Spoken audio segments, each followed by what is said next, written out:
little technical difficulty this Being evening. recorded. How are you doing? Alhamdulillah. How you doing this evening? Okay, this I evening. guess it's morning for you, though. Okay.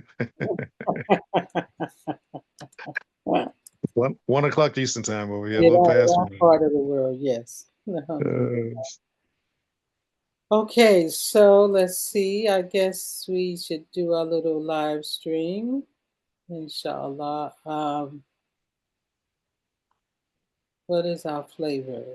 Facebook or YouTube? YouTube. Then you don't have to upload it later. I have to upload it later. Okay. If it will, let me see what other account.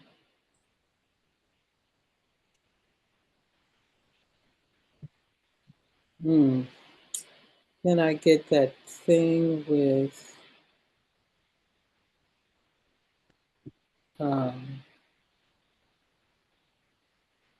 let me see.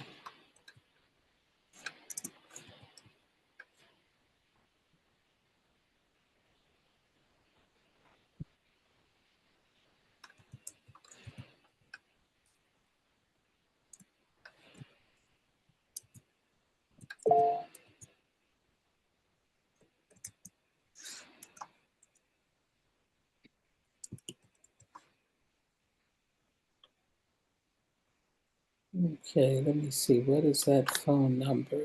I mean, what is that? I get that difficulty with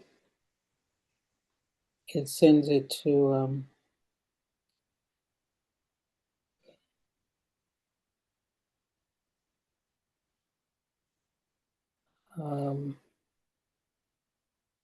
the other device, right?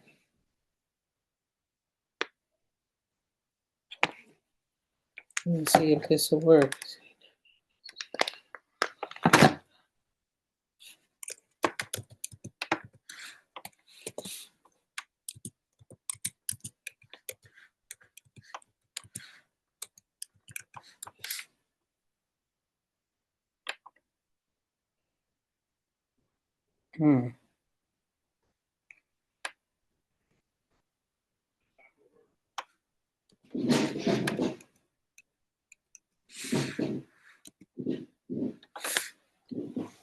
I am not.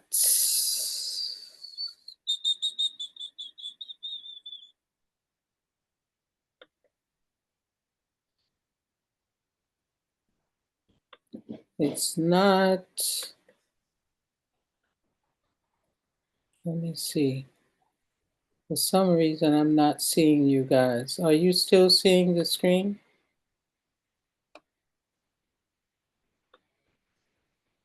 I can see you, sister. For some reason. Okay, let me try this.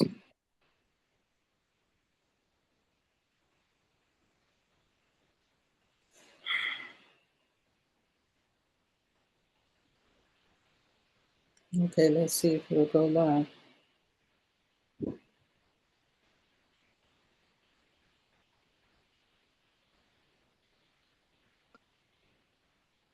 Says this meeting is being live streamed. Live. So you do see it? You do see it? Yes. Okay.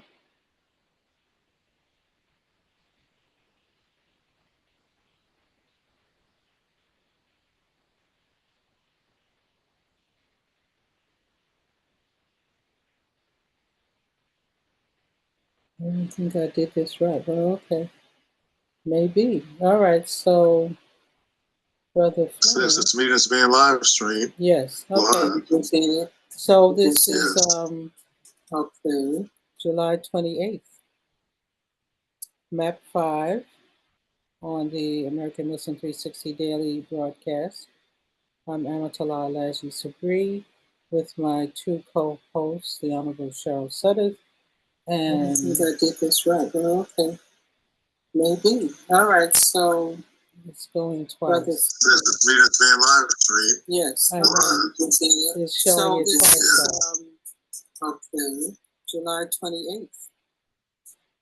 MAP5 on the American Missing 360. Okay, you see it saying this meeting is being live streamed.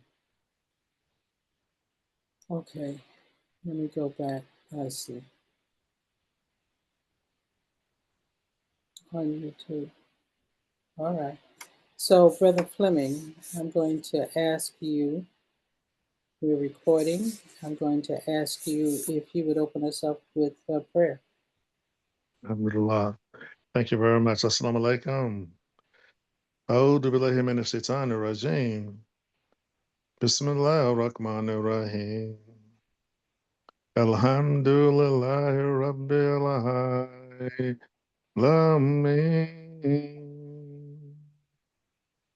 Ar-Rahmanir Rahim. Maliki Yawmiddin. إياك نعبد وإياك نستعين اهدنا الصراط المستقيم صراط الذين أنعمت عليهم غير المغضوب عليهم ولا الضالين آمين. Amen. With the name of Allah, most gracious, most merciful. All praise is due to Allah and Allah alone, most gracious, most merciful Master of all the systems of knowledge. Thee alone do we worship and thine aid we seek. Show us the straight way, the way of those upon whom thou hast bestowed thy grace, those whose portion is not wrath, nor those who go astray. Amen. Amen. Alhamdulillah. Thank you. It's good to be with my co-host, Brother Ismail Fahmy in Texas. And we usually open with our icebreaker or brain breaker or mood, what do I say, mood activator. Shifter. For the Yeah, program. mood shifter. Mood shifter. Sister Cheryl inaugurated this practice and takes great pleasure in initiating it every segment of MAP5. So we'll let her go ahead and shift that mood, my dear Shift it, sister. shift it, shift it. Different from a shapeshifter, but he's a mood shifter. So I've been traipsing the country doing what we do. And I have encountered a lot of people. I'm sorry. One of the things, see, I hear it. One of the things that's sparking in my mind is yesterday was the 35th, not yesterday, Saturday. Yeah, was it yesterday? The 26th was the 35th anniversary of the Americans with Disabilities Act. Only 35 years. It seems like it was a lot longer, but it's not. But because this is, people with disabilities were covered under the equal employment provisions in the Department of Labor. But Bush saw fit to sign this act into law. And so my question for you is,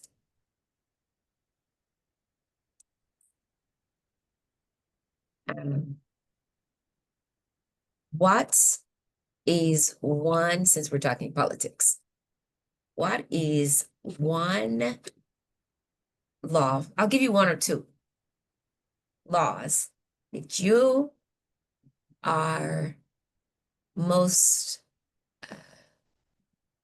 thankful for, that you don't think we could do without. It's one or two that are currently on the books that you don't think we could do without. I know it's a hard question, but I'm interested in hearing the responses.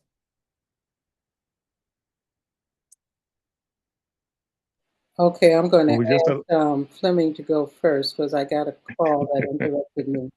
And I Okay. need to go off camera for just a moment and also maybe hold my response. Yes. all right. Alhamdulillah, Sister Cheryl always Okay. puts us on the one. All right. Well, it just so happened that we're celebrating yesterday the adoption finally of the 14th Amendment. It was passed back in 1868. And of course, we know that in reference as simply the due process, but it was more than just that. But that amendment has been used as a protective clause for a number of cases before the Supreme Court, et cetera. So yesterday was the anniversary celebration, passed, of course, in 1868. That's a very important part of our Constitution. That's very, very relevant today. In fact, it's probably going to be applied more today than it's been applied in some time, given our new administration. Another was very, very important to me, of course, is the Voting Rights Act of 1965. That one was a Herculean movement. It's been gnawed away a little bit because they reduced the uh, Article 5 of that legislation, which allowed federal courts to make a decision when they changed any kind of lines being withdrawn, et cetera. They said they no longer had to do that. And of course, when they did that, you had uh, an onslaught of challenges of district lines being redrawn, et cetera, and all kind of things being used under the premise, false premise, that we no longer need uh, racial identification lines because it's not an issue anymore. We become color conscious. What a big fab, I just call it like that since we're on a family program here. For those who stand out, the amendment, of course, 14, which gives us due process, have also established citizenship rights. So those people that were formerly enslaved, et cetera, if you were born in this country or naturalized, and that, of course, included due process of law. And it just so happened over the weekend I was involved in the case. I'm on the Ethics and Qualifications Board for the state of North Carolina. And so if anyone violates a code when it comes to building structures, uh, whether it's electrical, fire inspection, plumbing, et cetera, if they make a big boo-boo, they have to come before us and explain what happened and why before they lose their license, and or we send them back to school. So we had to involve that case somewhat even over the weekend as I dealt with 2 felony cases. So those two stand out, 14th and of course the 1965 Voting Rights Act. And I hope that satisfies my sister inquiry for my 30 seconds. I'm glad you said both of those. I don't have to, and um, and I will tell you that there's something happening on Wednesday for voting rights. So I'll give that announcement in a bit. Brother Yes, Ismail, there's a hearing. I know you're working, but I'd be interested in hearing what you think, sir. Yeah, there's going to be a Senate hearing on Wednesday dealing with Yes, voter Padilla. suppression laws, and I've been invited to participate in that. I can't go to DC, Yeah, but I will be on the live streaming component of it. I will be on there as well. Our senator, Okay. there's our senator, Padilla. And so I received the same notice. So I'm Okay. looking forward to hearing what they're saying because of course, I will be in a different part of the country. But yeah, I think this is so important. I'm actually been telling people to make sure they log on, right? And Yes. and pay attention to this because it's very important. Uh, Yes. I was trying to see, and with the 14th Amendment, I'm going to say, before I tell you my answer, I will say that I think that any laws that uphold human rights and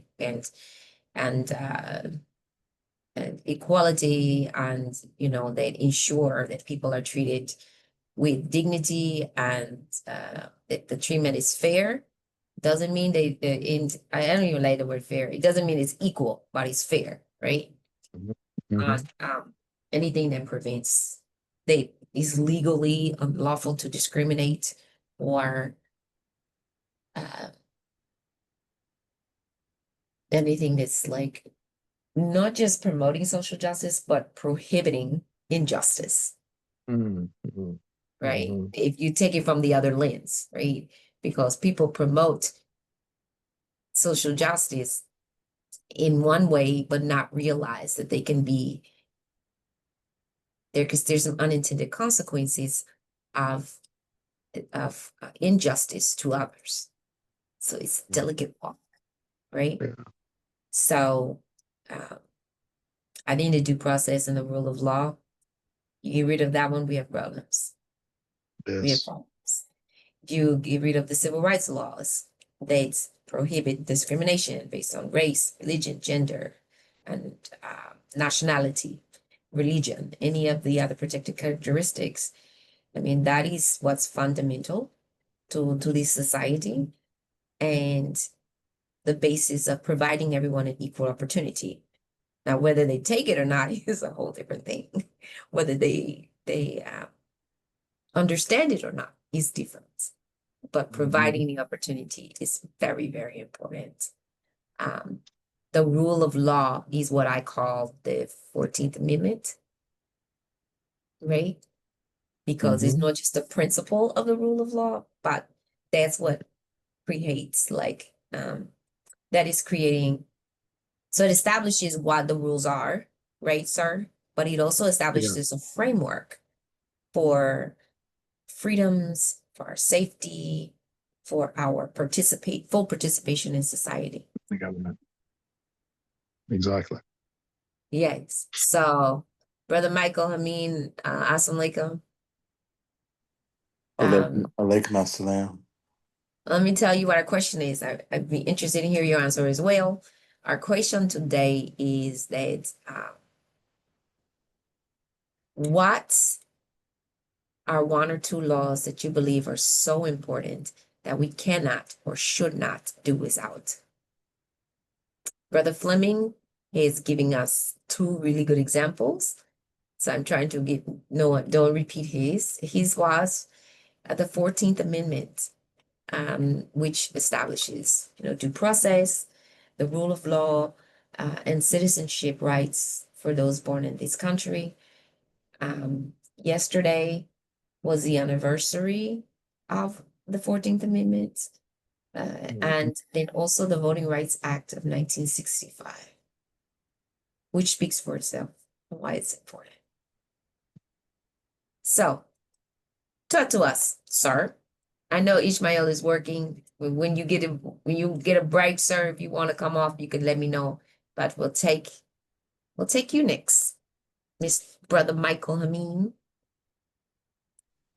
I need a moment to process that. Take a moment. Take a moment. You want me to sing while you take your moment?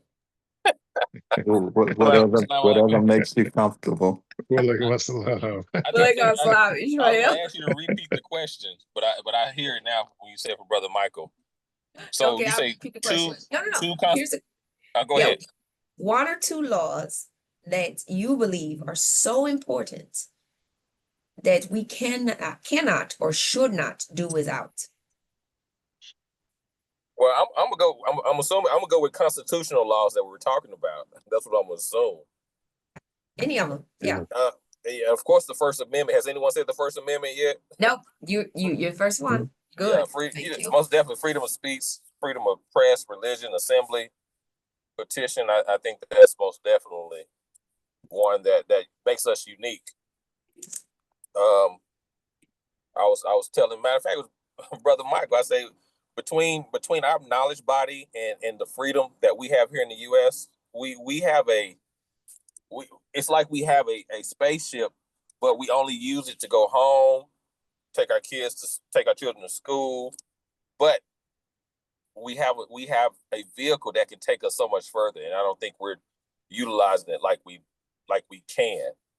And inshallah, we'll utilize it more in the future. But between our knowledge body and the freedoms we have here in the U.S., we could be doing so much more.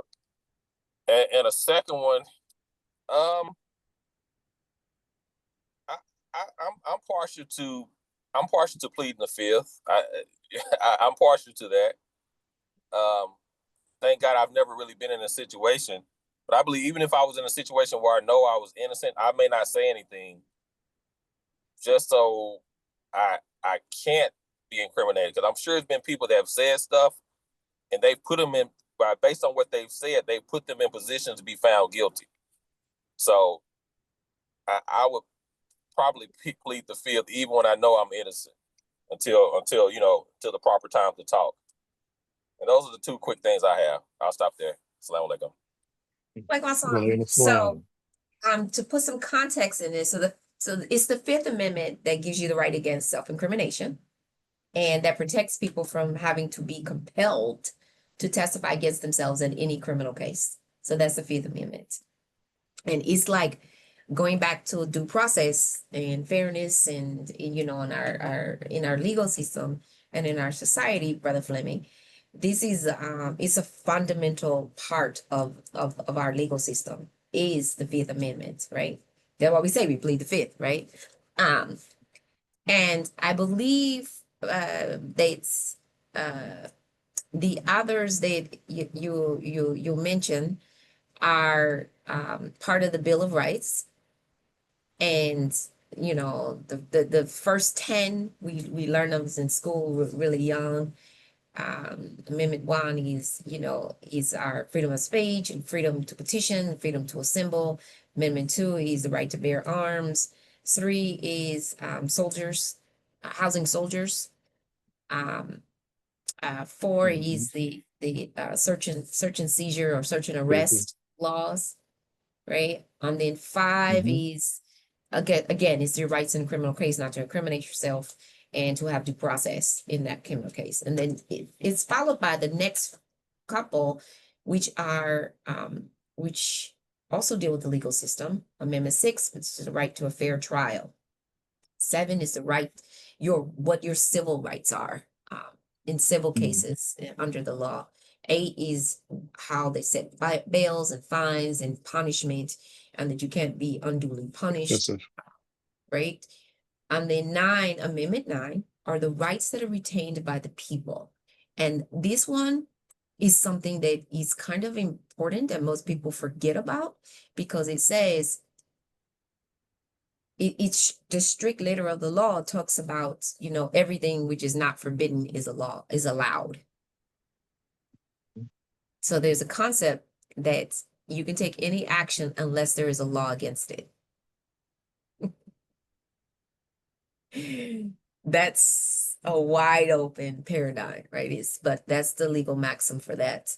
And then what was that? 9, that was 9. And then 10 is states' rights. States have explicit rights under the Constitution that cannot be superseded or what's the word I'm looking for, Fleming? No superseding. Overridden by the federal government. Abridged. Yes. And then you have the later amendments, which was 11 through 27. 27 is the most newest, were about lawsuits against the state. So you have 10, which is states' rights, and then you have 11 about suing the state. There's some rules for you to be able to sue your state. And those are constitutional rules. And then we had 12, which is presidential elections. 13, everybody should know 13. We should all know 13, abolishment of slavery. And then 14, of course, is civil rights. All of our rights are encapsulated in 14. Well, those that are not mentioned in the prior 13. 15 was suffrage rights, Black people, right to vote, plain and simple, and specifically for Black Americans. 16 was income tax. 17 is how we elect our senators. 18 that was the liquor, the big liquor prohibition. And then we had women's suffrage came in 19. So Black suffrage came in 15. Women's suffrage movement was in Amendment 19. 20 is our terms of office, which limits that the president and the vice president, the terms that they can hold. And this is where when there was something that happened on January 6th, we had to remind people that the Constitution says that the president and the vice president's term ends at noon on January 20th. And senators and representatives' terms end at noon on January 3rd. You don't get to change that without a constitutional amendment. So it's not like, I know there was like fear that one president would not leave and and he wouldn't get out. But the Constitution says it doesn't matter what you as an individual say. Constitution says your term ends at noon on the 20th of January, which is why at 1 o'clock, you usually have the new presidents and vice presidents sworn in. And January 3rd is when all of your senators and reps terms in, whether they wanted to or not. And you have to swear in new ones. They usually swear them in before. And it also tells you how many terms the president can serve. And then 21, so let me see. 18, I think it's 18. 18 prohibited liquor. 21 came back and repealed the prohibition on liquor. And then 22 along with 20. So 20 talked about the terms of office. Amendment 22 talks about term limits for the presidency. And then DC did not have the right to vote. The residents of DC did not have the right to vote until Amendment 2030. And then poll taxes, even though Black and women had the right to vote under 15 and 19, there were still poll taxes. So the poll taxes were eliminated under 24. And then 25 is, what does a presidential succession look like if something happens to the president in office?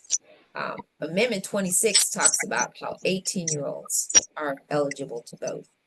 And then the last one, which is ironic considering they don't want to do work, is how congressional pay raises are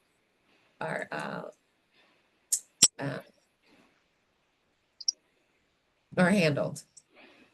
And it prohibits that senators or representatives cannot get a certain compensation until the election is taking place and the vote is taking place. With that, Sister Amatullah is back, and Brother Michael Amin has his hand up. Are you ready to answer the question, sir? Yes, ma'am. All right. Well, we'll take you, and then we'll take Sister Amatullah. Okay. Alhamdulillah. Yeah, and because this is MAP5, I wanted to look beyond the construct of U.S. laws, and the first one is supported by Dr. George Washington Carver. Uh, the obligation to serve God's will and plan for His world and for His people, and the second, the obligation to establish and structure healthy and productive Muslim community life. And I'll stop with those two. Thank you.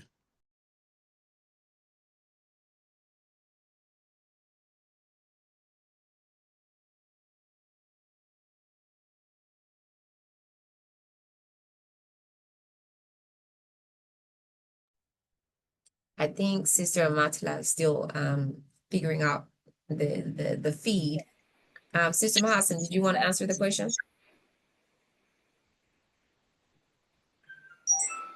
You're on mute. Okay, Sister Amatullah, we'll go with you, and then we'll see about Sister Mahasan.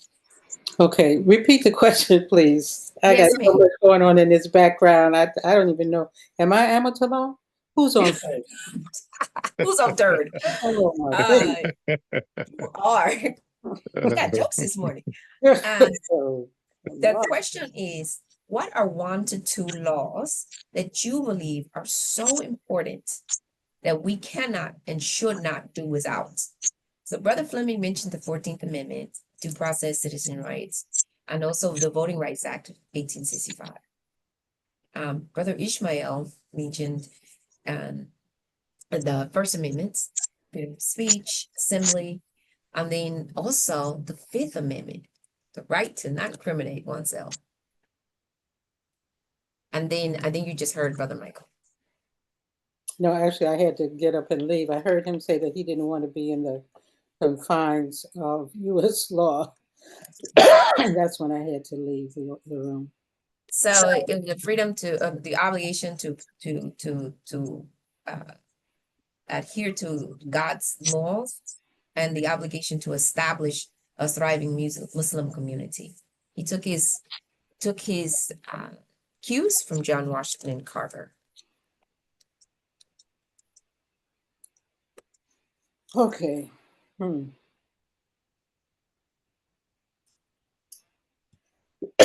Well, I think Ismail already said 5, but I will say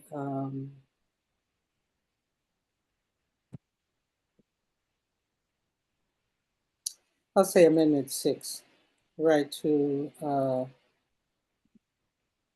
speedy and public trial by an impartial jury. I'll say that, especially in light of what's going on today.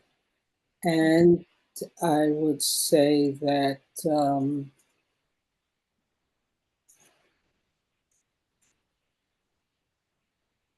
someone already said voting rights, right? I think Fleming said voting rights. He said voting Right. rights.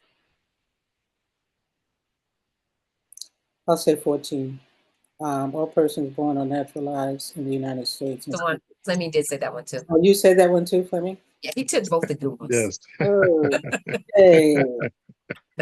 Reading Fleming, huh? Okay. Did someone do 15 already? No, ma'am. Okay, No. I'll do 15. The right of citizens of the United States to vote shall not be denied or abridged by the United States or by any state on account of race, color, or previous condition of servitude. Mhm. Absolutely. So that's our non-discrimination clause for those listening and not looking at the Bill of Rights, but that is, you know, those are fundamental to allowing Black Americans to vote, was the 15th Amendment, and preventing thwarting of that right to vote. Let me see. And I think that was it, unless Mr. Massa wants to say something, sir. I'm going to turn it back over to you. I do. Thank I you. did want to repeat. I wanted to repeat one thing, sister, because you're back on. Is this everything? You know, the legal maxim that everything which is not forbidden is allowed, which is the concept that anytime that you can take any action as long as there's no law against it. And then the laws can't be retroactive. It's like a really important maxim of our legal system. So this feeling that you can go back and withdraw. Now, this is one of those things that's covered under there, right? The fact that you can't not go backwards and withdraw someone's naturalized citizenship, or someone's who was born in the country under the rule that you have these freedoms under the 14th Amendment. But after the fact, they revoke those citizenship rights. Are we seeing a time coming in, Assalamu alaikum, greetings to everyone, where the actual laws are being calibrated according to the amount of corruption that our elected officials may be guilty of or significant in their processes? Like when Trump said he could be standing in Times Square and shoot someone and no one would arrest him. He wouldn't be arrested. So that viewpoint is on the basis of corruption, the amount of corruption that that individual is comfortable with. And so that law, that what you just mentioned, Sister Cheryl, could be abused in that way. Yeah, it actually can, but it cannot. And I want to say these before I turn it over to Sister Salah, is that there can be no abuse of the people without the people's consent. The lack of I'm objection. going to repeat that. Is that I'm gonna flip repeat it. into? Yeah, I'm going to Okay. repeat it. There can be no abuse of the people without the people's consent. Right. Not in a republic that's built on democratic principles. Right. Because we live in a republic and So we adhere to democratic principles. is silence considered consent in some Yes, situation? Mhm. yes. Mhm. And So, no protest. Sister Mahassan, let me interrupt you here. Do you Sure. understand what the question is? No, dear, I don't. I Okay. came in, I Okay, think, after it was made. Okay. So I'm So, just so trying let to me Cheryl, repeat it. respond. Let Cheryl's me going to repeat it. repeat it right now. Cheryl, repeat it, please. Thank you. So the question is, what are 1 to 2 laws that you believe are so important that we cannot or should not do without? We have the 14th Amendment, the Voting Rights Act, the Freedom of Speech and Assembly, the Fifth Amendment, the obligation to adhere to God's laws, the obligation to establish a thriving Muslim community. Amendment 6, the right to speedy trial, and Black Suffrage Amendment 15. Do you want to add to that without repeating someone else? No, I'm leaning toward the abiding by God's laws. I'll put that out there, and the Voting Rights Act. So I'll stop. I don't believe I heard enough of the conversation to be informative in any other way, but this is interesting. Okay. And sister, I'm going to turn it back over to you. I do think, and I want to say this, I know these are Muslim program, and I know, and I get it, I understand. And so we can take it from that end. But there are laws that affect us in this country. And I brought these up for a reason. I will talk about it later. But there are Muslims who take themselves out of I'm going to mute you, sister. I'm getting some feedback, Sister Mahasan. There are people who take themselves out of our, what do you call this, political system, thinking that everyone agrees with the obligation to abide by God's laws. And we can see right now that's not happening. You can look at Gaza, Yemen, Sudan, Congo, all of it, right? You can look at it, and the obligation to establish a thriving Muslim community may be incumbent upon us, but it's not incumbent upon everyone else, because everyone else has their own. So I like those, though I like them, but I don't disagree with them. I'm just asking, not we as just Muslims, I mean we as a society. So Yeah, I'll leave it there. Sister Amatullah, back I to was you. referring to something else, and that's in the Constitution, where it talks about the inalienable rights, those God-given rights. So I'll stop right there. Okay, so that's under an amendment. And so, that's actually in the preamble of the Constitution rather than the Yes, Bill of Rights. Yeah, right. okay. Thank you for the Technically, clarification. that's in the Declaration. That's in the Declaration of Declaration of Independence, Independence. Yeah, second paragraph. yeah, That's before the Constitution was written, actually. Right. yes. All right. Right. But it's All right. contextual. All right, That's why I madam. love this show. Alhamdulillah. Why do you love the show, Brother Ismail? I mean, y'all are talking my language. I love it. Oh, okay. All right. Thank you, sir. All right. Well, I'm glad you said talking our language, because I was having thoughts yesterday and this morning, and my apologies for throwing that responsibility on you, Cheryl, past the icebreaker, but I just had a unplanned, unforeseen situation that occurred here. But everything is okay. Um, Yeah. I have been thinking about, with the show, or with anything that I host with the show, whether or not the language or the ideas are more geared towards people who are already engaged, which is fine, but our objective too is to also get those who are not engaged to become engaged. And so, I'm not talking for Cheryl and Fleming on this, should I gear my programs that I host more towards the language and the level maybe of engagement of our audience, of those who participate with us. So I'm glad, Brother Ismail, at least we have a dedicated participant in the program who we are meeting your needs. And I think that's important for us to continue with that in mind, to meet not only just the mission we've set for ourselves, but also the needs of the people who participate in the program, because you are valuable. And it's interesting.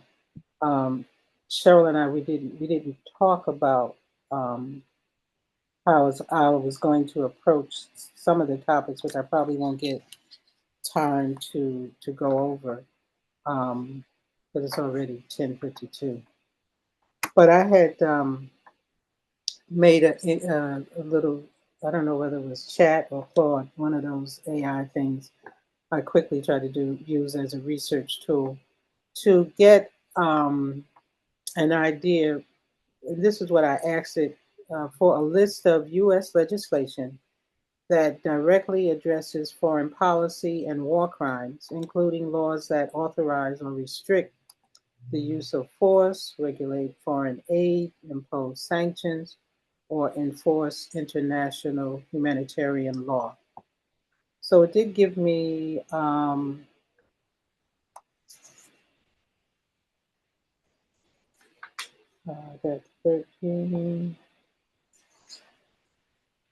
I got 13 specific laws.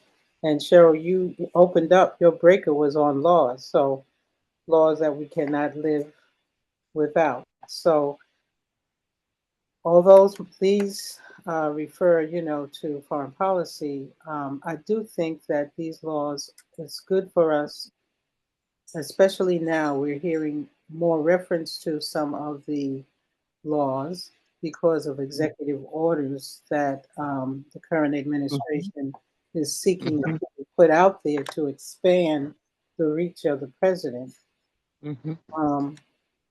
So I'll just go over this list and maybe some of the purposes or key features of these. The War Powers Resolution of 1973, which is 50 U.S.C., U.S. Code, sections 1541 to 1548. And the purpose, it limits the president's power to commit U.S. forces to armed conflict without congressional approval. The features of that requires the president to notify Congress within 48 hours of military deployment, limits military engagement to 60 days plus a 30-day withdrawal period without congressional authorization. Okay. Now that one, all right, I'll put a little, let's make this a little pop quiz. Can anyone see how that legislation may have come into play within the last 60 days? You can raise your hand. How about that? Okay, Fleming, you didn't raise your hand, but you laughed. So because you made a noise in the classroom, you're going to have to answer the question. Stay on mute, brother. I know you were strict in your okay. class, so we're going to do that. Brother, stay on mute. Stay on mute. Stay on mute. Oh, thank you, sister. I So the forgot War who's in Powers charge. Resolution. War Powers Resolution. First of all, does everyone understand what I'm asking you to do? Repeat it one more, please. Okay. One more for your student in the back of the other classroom here. The student in the back of the classroom causing chaos. War Powers Resolution of 1973. Okay. That's 50 U.S.C. sections 1541 to 1548, if people want to look it up. The purpose, as this tool said, it limits the president's power to commit U.S. forces to armed conflict without congressional approval. Key features: requires the president to notify Congress within 48 hours of military deployment. Limits military engagement to 60 days, plus a 30-day withdrawal period without congressional authorization. Yes. So in the last Okay. 90 days, has this law come into play in anything that the current administration may have done? The direct answer is absolutely. The attack on the government, of Iran at the behest of the Israeli government to bomb so-called threat of building nuclear bombs is a prime example because that was considered an attack on that sovereign country. And of course, the history behind that piece of legislation was the Vietnam War Right. and that kind of entanglement that we got involved in that caused 55,000 American lives to be lost plus. But the most recent one, of course, was that assault like that. And it should be uh, consulted with Congress because indeed it's subjecting the American lives long term. If that exploded in another direction, we still be battling that situation. And indirectly, we still are through the Israelis' insanity, the way they're handling the situation from Hamas. And I'll stop there. I'll let someone else make a contribution. I'm I'm alive again now. I'm not no longer in the back of the classroom. I'm full Oh, attendance to my teacher okay. here. Let's share some answers. Okay, thank you. Assalamu alaikum. Michael, hold on, Mahassan.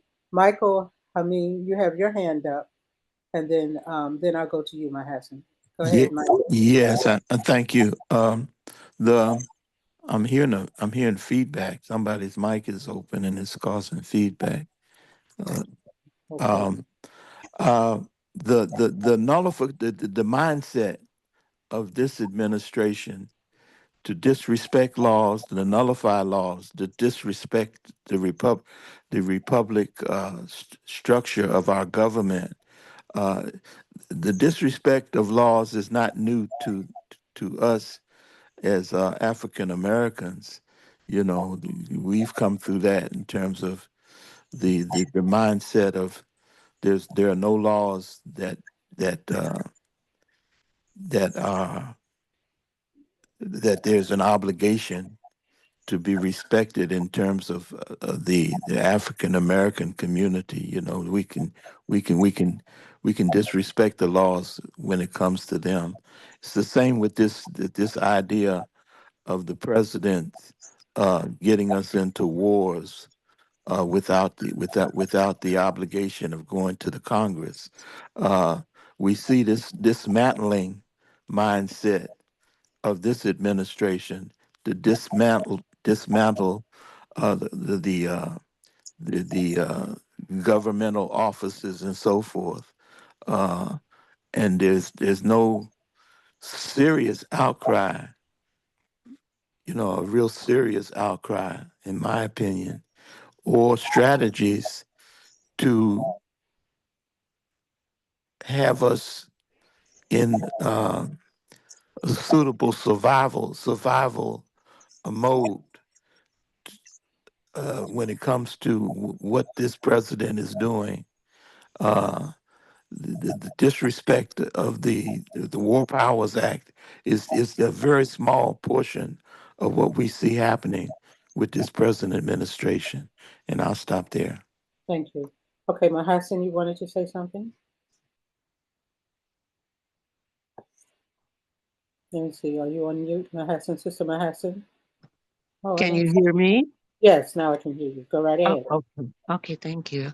I think that, I'll follow up on what Brother Michael has said because the response that I initially had was that there's been established a culture of disrespect of the laws so that without following the established rules, there's a spirit that you can, as an individual, decide whether it meets your needs or not. And it amounts to what I consider a flaunting of the ethical procedures that protect our laws. On the back of Imam Muhammad's tafsir book, Thoughts Attaining the Ethical Society, he says that they have ethics committees to watch over the thinking of the leaders in government that will affect their performance and also affect the nature of our society. Yes, that's the one. I see you holding it up. So if they do not respect the rules of ethics on them, you don't just plan and write laws and organize activities, the 2025 project, with your brain. You do it also with the consideration of moral obligations on you. Then, when you have thinkers respecting that, you're going to have an ethical society.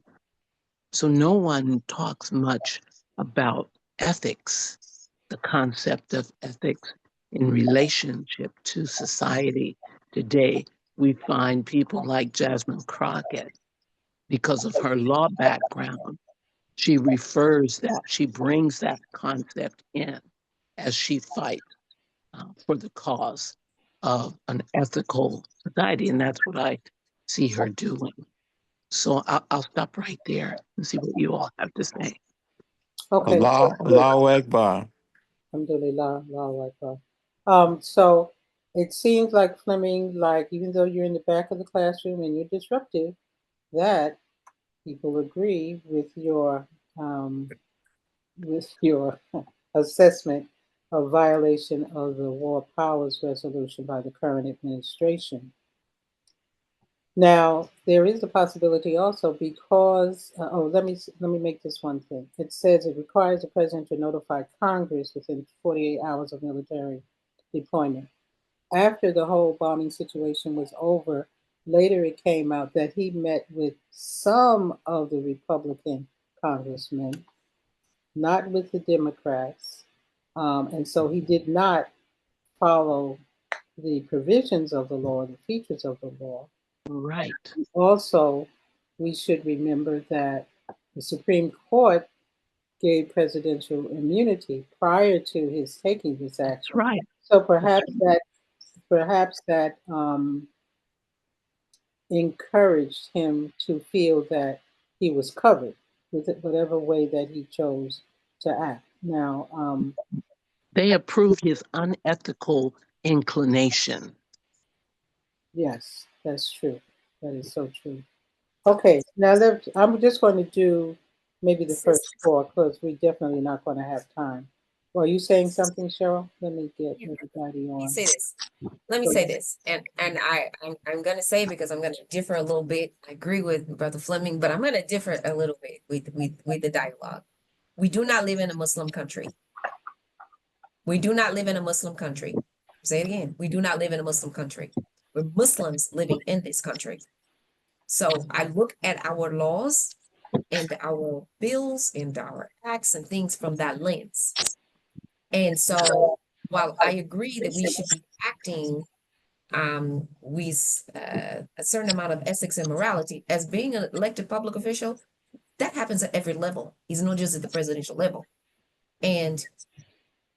But whose definition of morality, whose definition of ethics is the key?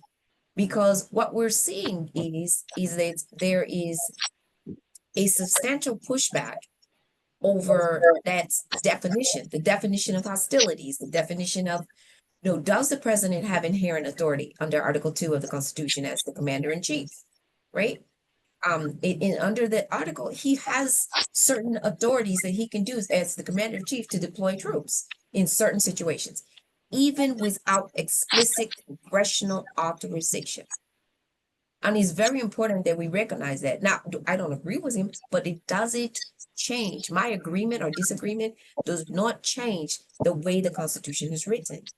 And the Constitution it is vague when it says he must, I say he because we've never had anybody who wasn't a he, but he says that, they must give Congress a report within the 48 hours.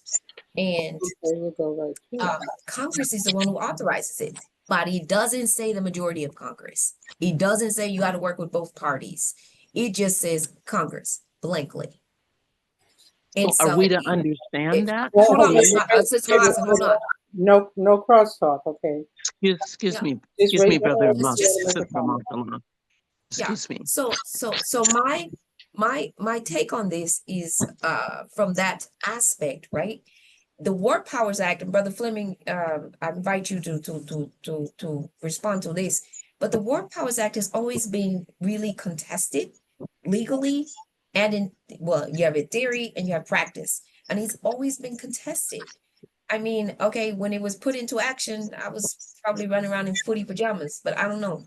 I just know that they 1973.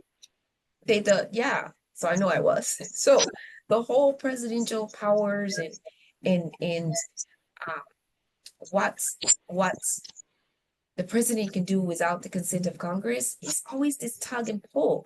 And it wasn't just this administration. It was both the 45, 47, but it was also under President Biden, under President Obama, under both Bushes, under Reagan, under Carter. This has been going on for many, many decades, my lifetime. And so I think that when the trying to say if the president violated the War Powers Act is hard to do because there's different interpretations of what that act provides, and it's very, very nuanced. I think he violated higher acts than just the War Powers Act. But then again, like I say, is my opinion. Based on the law, I'm looking at the letter of the law and the way it is written. Every one of these presidents, Biden back when they sent military weapons and took actions against Iran. He used this, all of it. And so I think that it's important that we look at it in full context based on the laws of this land. Our particular laws is okay, that's different as Muslims. You can't impose that on everyone. It doesn't work. Brother Fleming, I just wanted you to Let jump me in on make the other part. two 30-second comments here. We might water down to 1 30-second response. The room for independent thinking on the president's part is simply based on emergency threats to the country. When there's an That's right. emergency threat to the country, he has an obligation to respond to defend the country and then inform what's going on. That's another whole discussion we can get into, but that applies to every president going back to Lincoln. So that concept, is this a threat that we can define will harm the average citizen in America? Are we really under attack, et cetera? So that's a big leeway. And even the War Powers Act that came about, that was debated and debated back and forward because of the immense loss of life in the Vietnam War.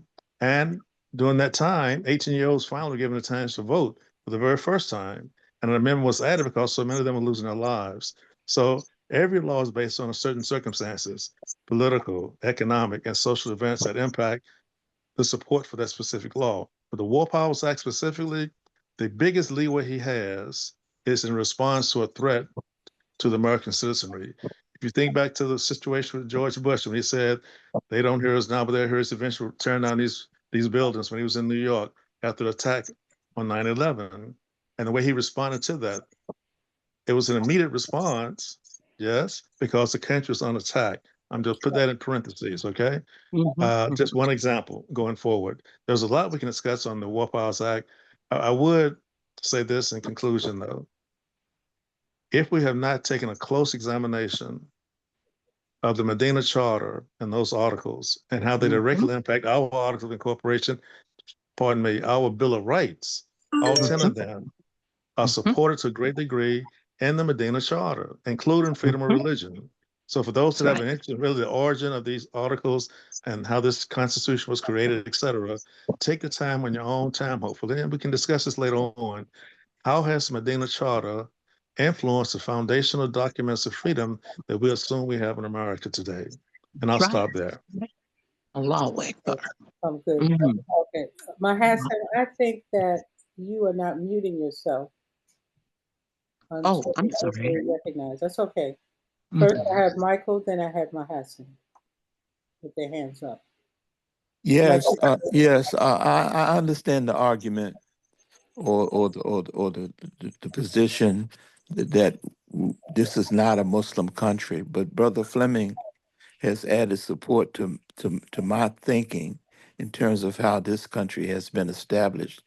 And there's an obligation on Muslims to use our Islamic standards of ethics and community focus uh, to make this country better. Because if it is undermined and dismantled, we're going to suffer just like other citizens are going to suffer.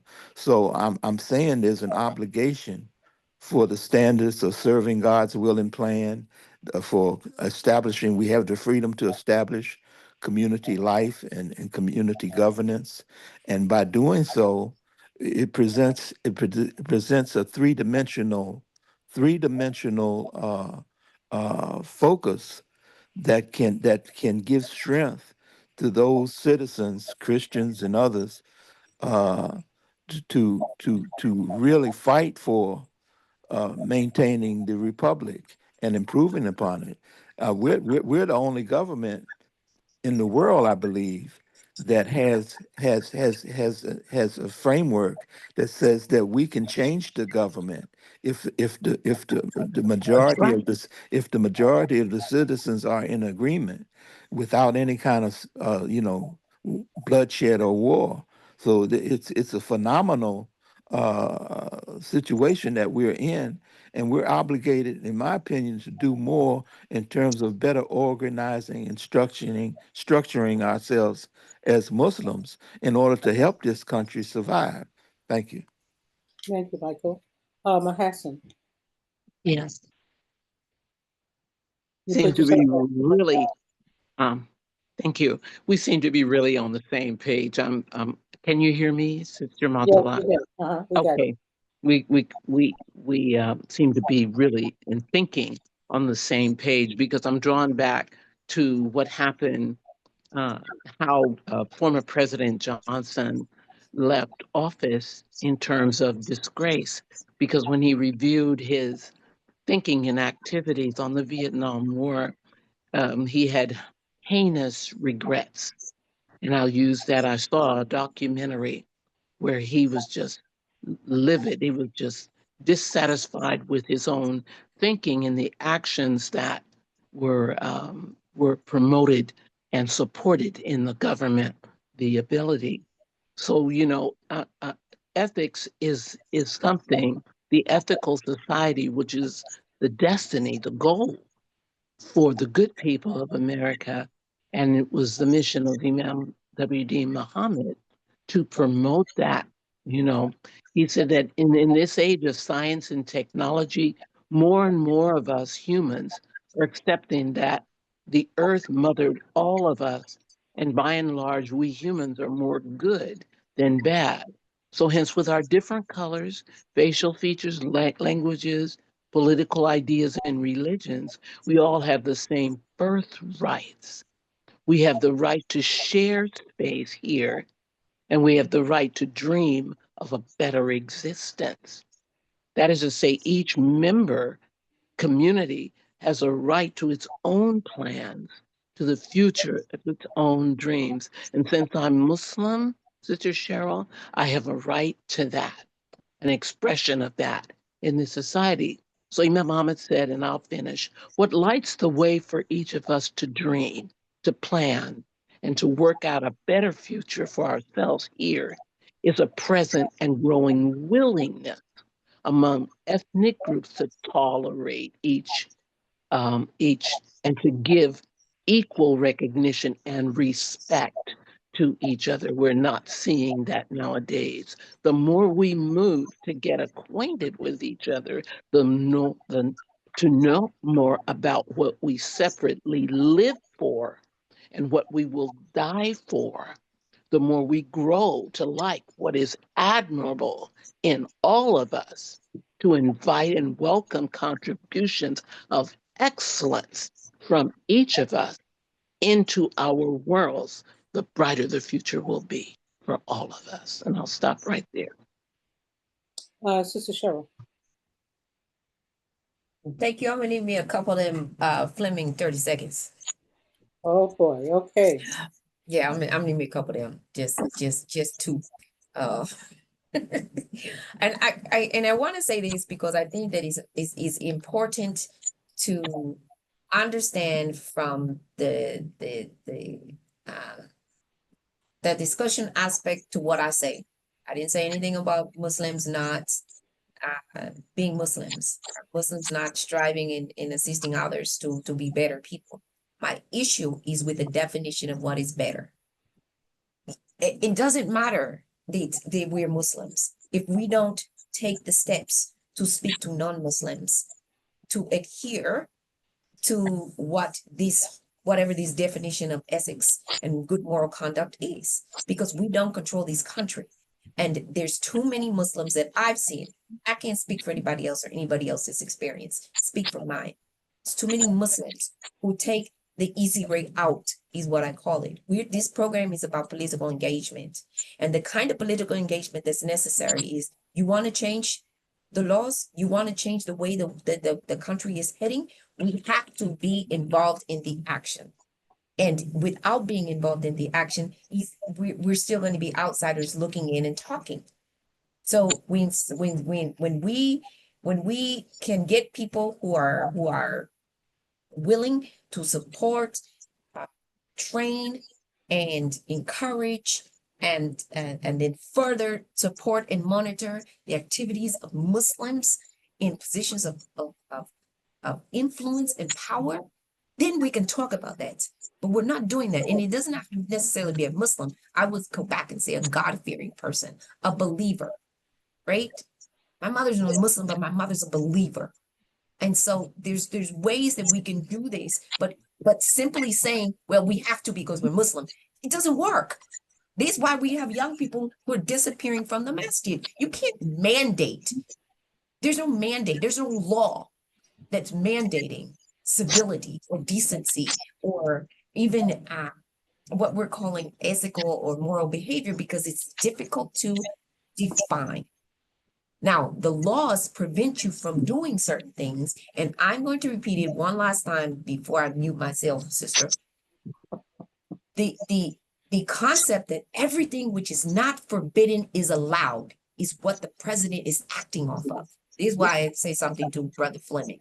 That's what he's acting off of. That's what the administration is acting off of. This is what this Congress, and you can call it corrupt, you can call it anything you want. We can keep complaining about it, or we can do something about it. Yeah. Because everything is not forbidden in law, not as Muslims, not as Christians, not as Jews, not as Sikh, not as Hindu or Buddhist. In the legal maxim says that you can do almost any action unless there is a law against it. And so if we're not in the rooms of power making the laws or repealing them or doing whatever, again, what are we talking about? And I get it that I'm not here to be preached at. So if you about to preach at me, don't do that. Because I know my dean, I know my faith, and I don't need anybody telling me what they're supposed to be. But this show is trying to get enough people to be engaged politically and civically so that we can make a difference. And that difference is not trying to impose on people who are and not even listening to Muslims. What you got to do it the Muslim way. That's not what we're supposed to be about. And that's why we keep losing people. At some point, you have to speak to people who disagree with you or differ from you so that you can know, what do I need to do different? Because we got to do something different. What happened in that last election is very clear that there's a disconnect. And what's happening right now in American society and all over the world, again, there's a disconnect. And we can't get it by, I call it Peter Pan thinking. Wish I may and wish I might. It doesn't work that way. There's some concrete actions we need to have in place. I don't even see a Muslim plan.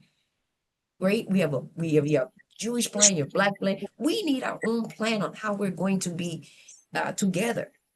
And it doesn't happen simply because we say it should.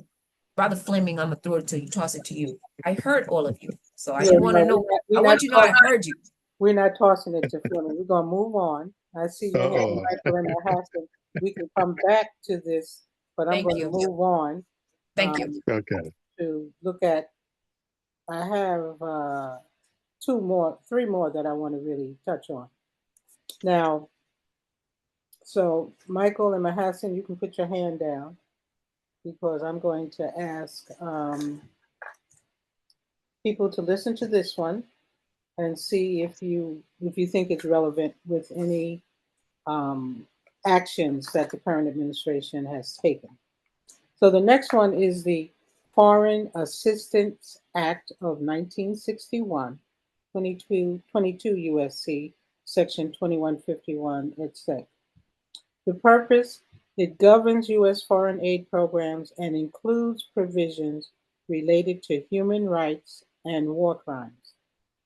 The relevant provisions are Section 116, prohibits assistance to countries committing gross violations of human rights, and Section 502B requires the State Department to report annually on human rights practices. So the question is, do we see this piece of legislation being impacted by any action, executive orders, or actions taken by the current administration, meaning the executive branch and also cabinet members? If you have a thought on this Foreign Assistance Act, you can raise your hand and we'll acknowledge your comment. No hands. Okay. Yeah, yeah, Assalamu alaikum. Now, Walaikum assalam. Mahassan, you are a teacher, and I know that you have your students to follow instructions. Maybe you didn't know how to raise your hand if you're on your phone, especially. But I will acknowledge your comment. Go right ahead. Thank you. Yeah, 45 years of being a teacher and very interested in children thinking and responding to the train of discussion. So I may not, it is not my intention to violate any rules by not raising my hand. I simply was eager to respond to you and heard the silence in between. Okay. So when you talk about human rights, right?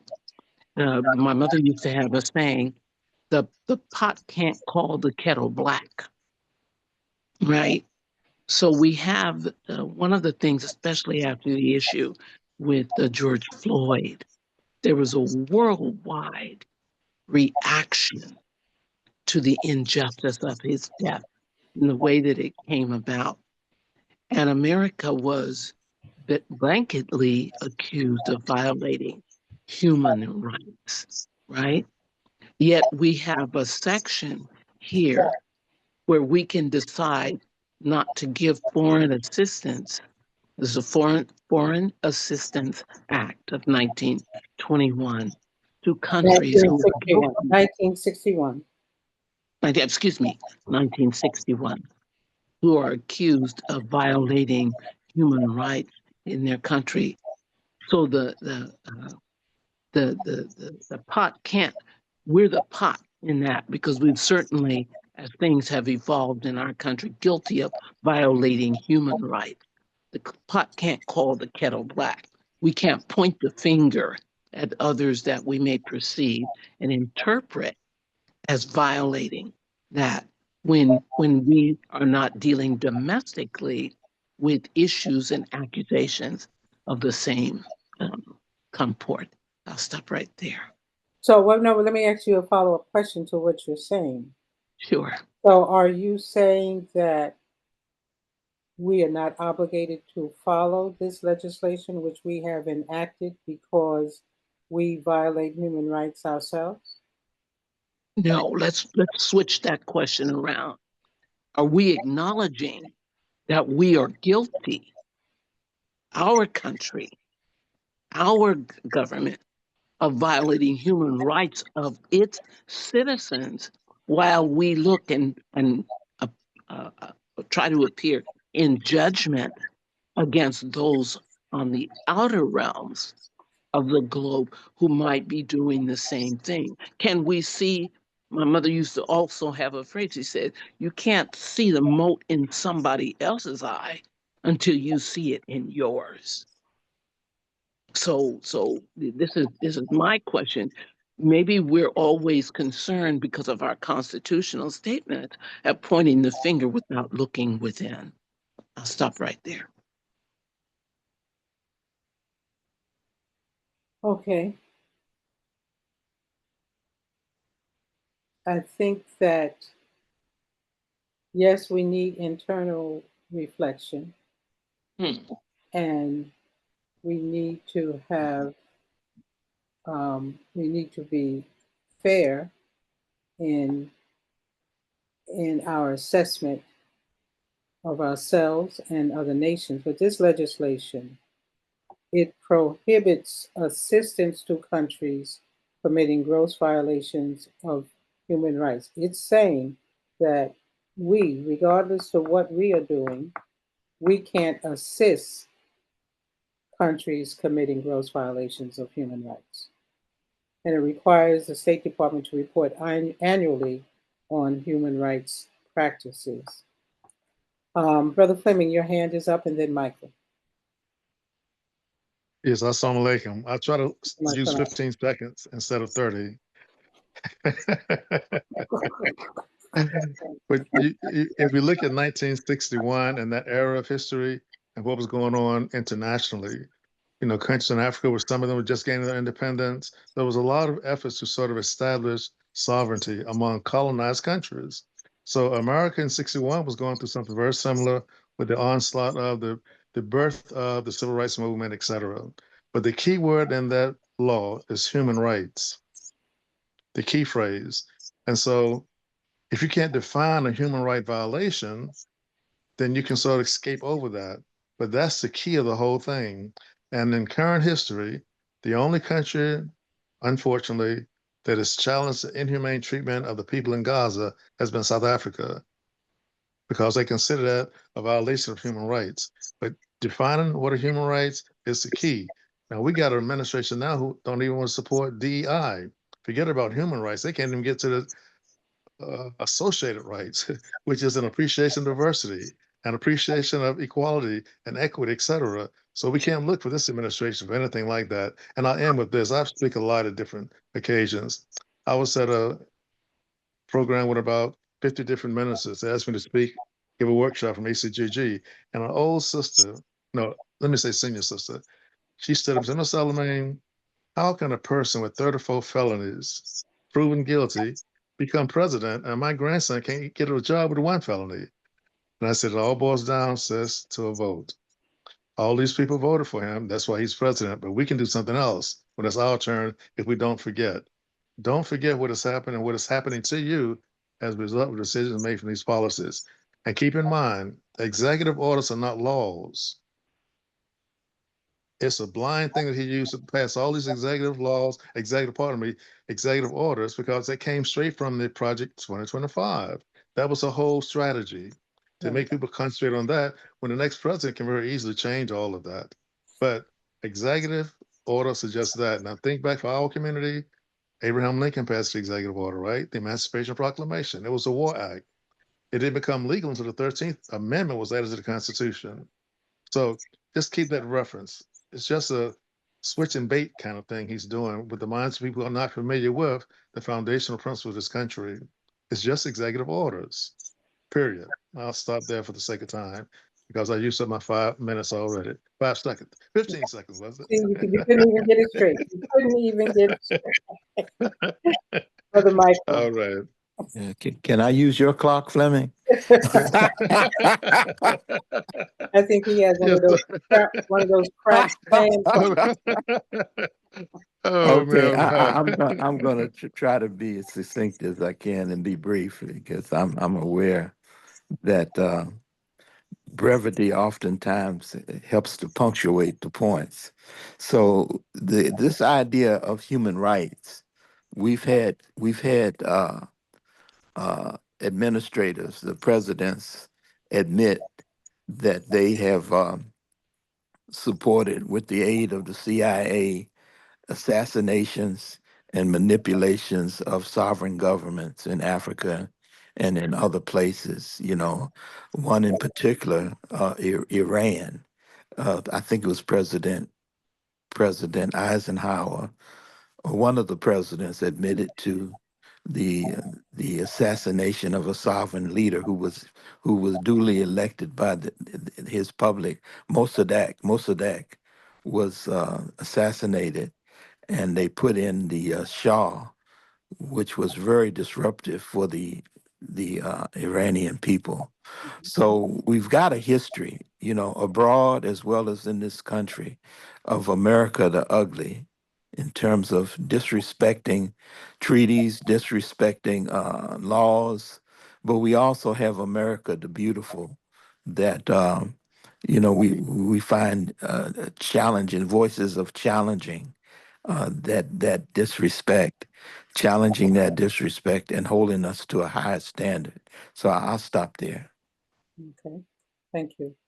I do want to make one comment about your comment, Brother Michael. I'm glad that you gave us that historical example of the situation in Iran, because I would venture to say that more than 50% of the American population has no history of that background leading to the Shah, his regime of torture and terror on the Iranian people, and then the revolt that Yes.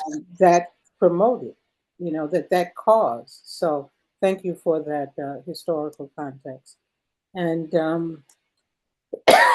this particular legislation is 64 years old.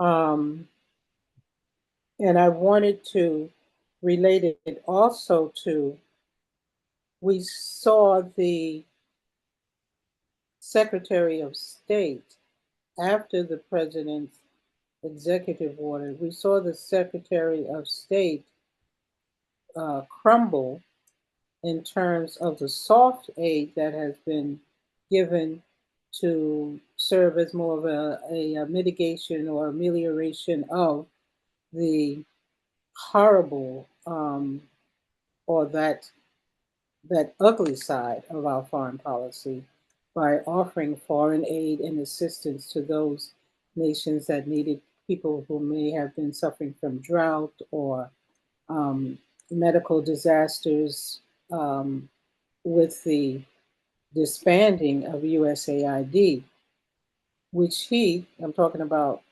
Marco Rubio, the current Secretary of State, was a strong advocate for when he was in the Senate. And rather than to stand up for the good work that agency was doing, crumbled under the executive action. But I see that Sister Cheryl has her hand up, and then Brother Kareem. So I'll acknowledge you before going on to the next one. And Brother Kareem was in front of me. Brother He was in front of Kareem, me. yes. He was in front of me. Okay, Brother Kareem. Brother Kareem, unmute yourself, please. Yes, alhamdulillah, praise to Allah. The important subject we are discussing here. I'm looking for solutions, and we should look forward to the midterm elections. I'm encouraging my family and everyone that I come in contact with to vote in the midterm elections. The higher number of congressmen from a particular party that wins that majority, then they control the Congress and the spending and legislation. So I'm encouraging everyone to do not ignore the midterm elections, go out and vote, and we can turn this thing around. And as an ethnic group, we are not the only ones that are thinking like that. The majority of the citizens of this country are thinking like that, most definitely. But I don't want us to return back to what we call normal. We must improve on the system There are flaws in it, but we don't want to just return back to normal. We want to improve on this system of government. I'll stop right there, and I encourage all of us to encourage citizens to vote in the midterm elections. Thank you. I love you, Brother Fleming. And Sister Sudduth and Sister Sabrie. Praise be to Allah. Assalamu alaikum. Walaikum assalam. Walaikum assalam. Thank you for the love, and love back to you, Brother Kareem. Yes. So now we have Sister Cheryl.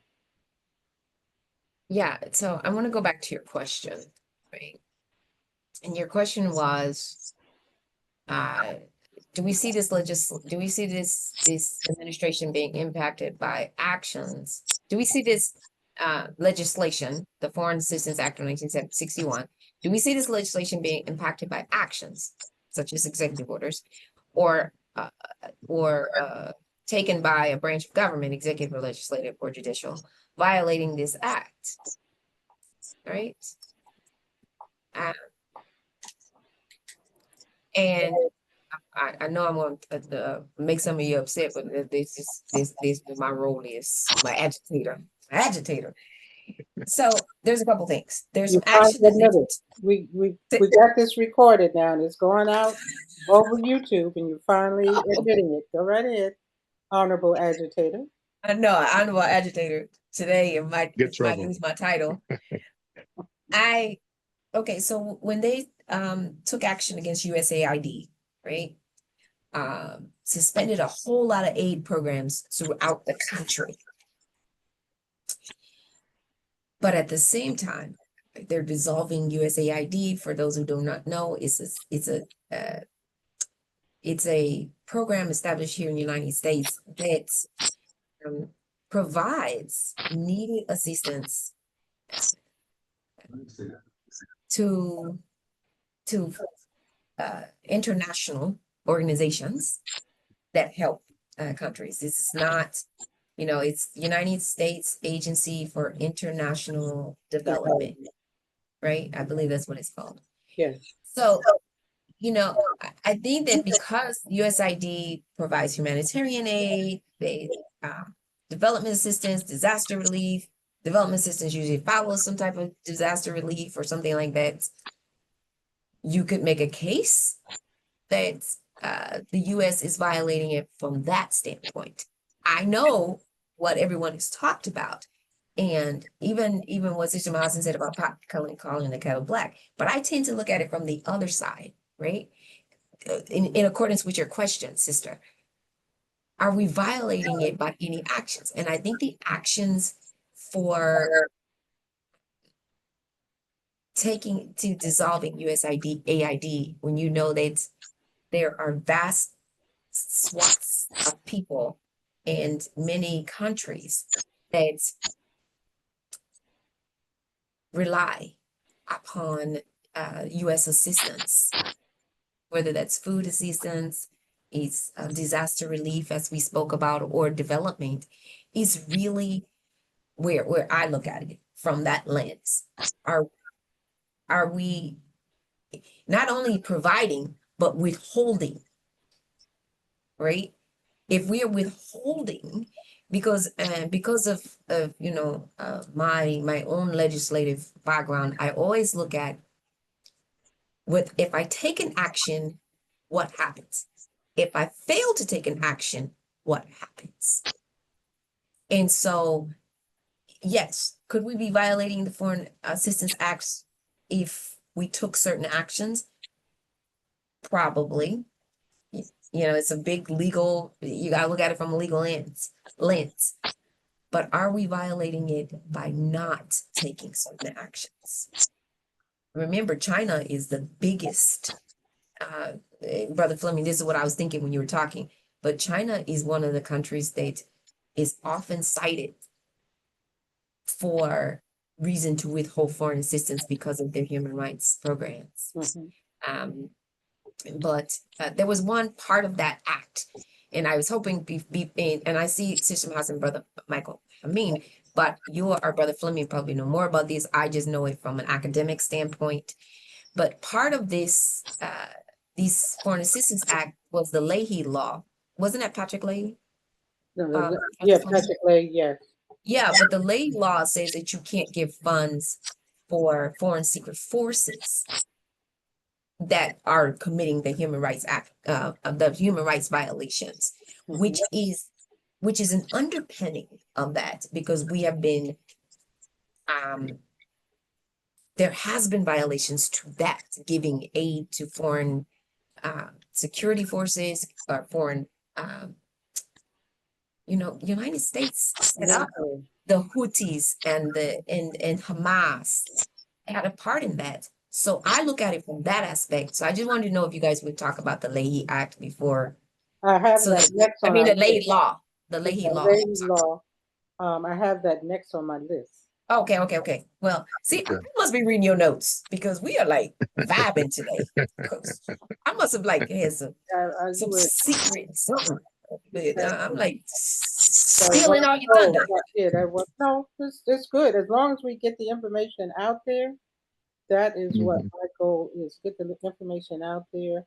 I think we all have to, whether we are in public office or haven't been in public office, we have to consider. I'll go to what Brother Kareem said. All right, yes, we have to participate in the midterms, but we don't want to. I don't want to substitute one bad guy with another bad guy simply because I don't know where they stand on certain issues. And I think that the foreign policy is impacting us more and more every day, and more people are becoming attuned to, hey, what we're doing outside of the country is boomeranging back on us in the country.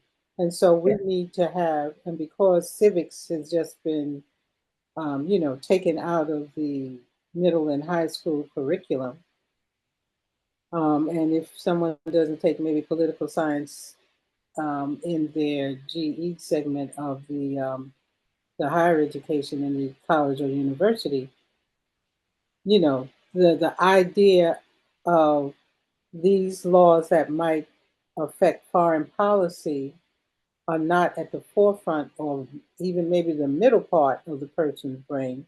And so they have more concern about, well, do I violate the speed limit than they do, well, is my country violating laws that we have on the books that affect us in the world and cause people to look at us a certain way in the world?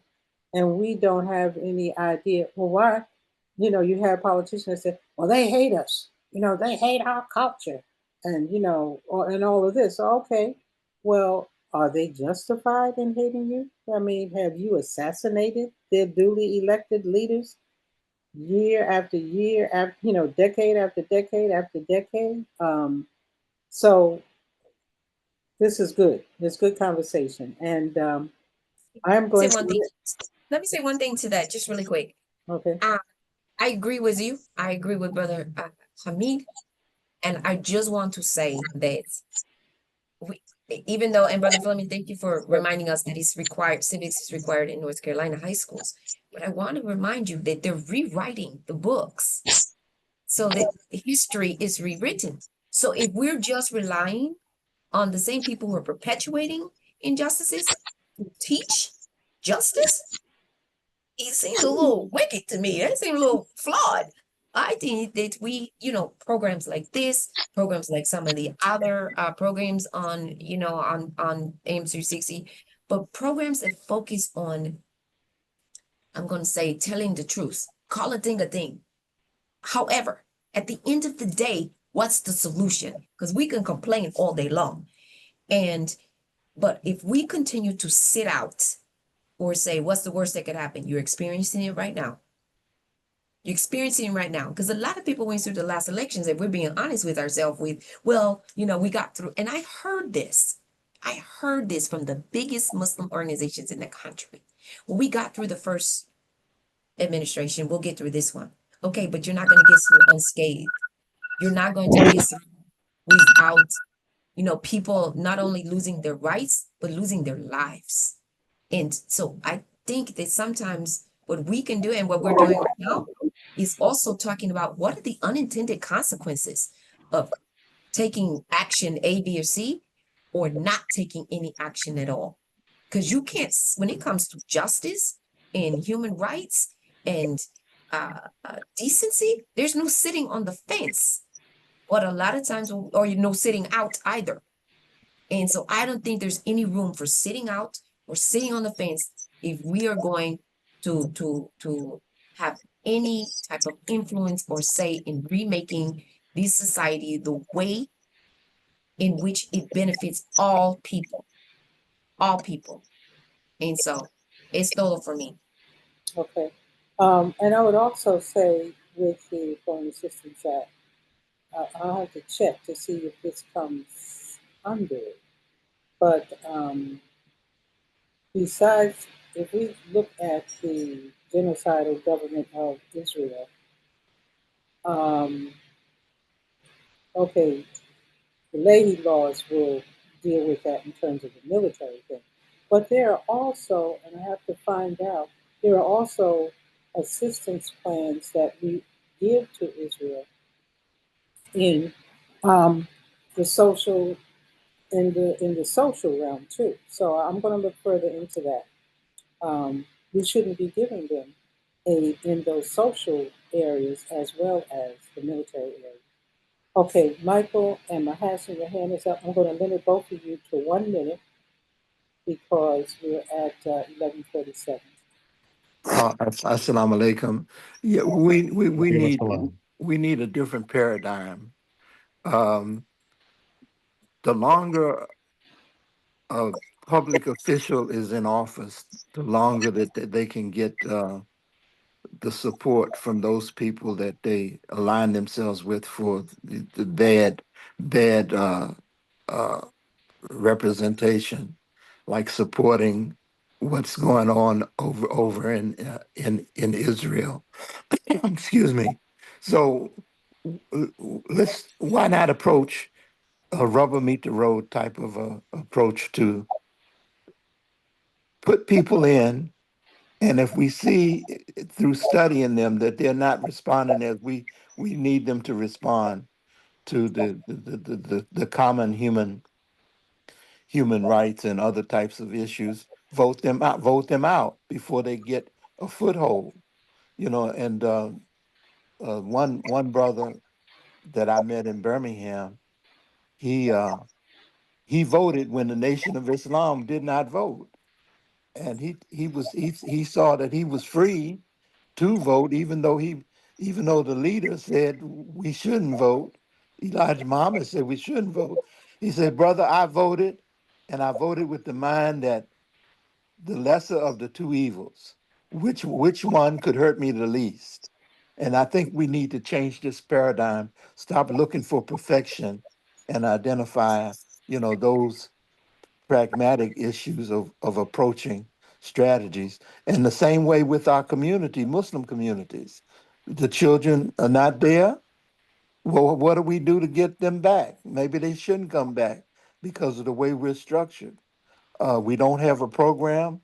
So what if the larger Muslim communities are not seeing this political process correctly? We have leadership that have given us insights to see it correctly. So let's just go with what we have and better structure ourselves. Thank you, Brother Michael. Mahassan, Mahassan, you're on mute. Assalamu alaikum. Was that 1 minute? Because I'm kind Give of us a gauging line. the length of what I was saying. I want to I, stay in I, the I'm, flow. I'm using Fleming. I'm using Fleming's I clock. can, I can always, I can always put the time That on. I can that's put good. the time Okay, on. and I'll try to use yours, Michael, and be respectful. But one thing I want to encourage is inviting the expressions that make sense. We're sense makers.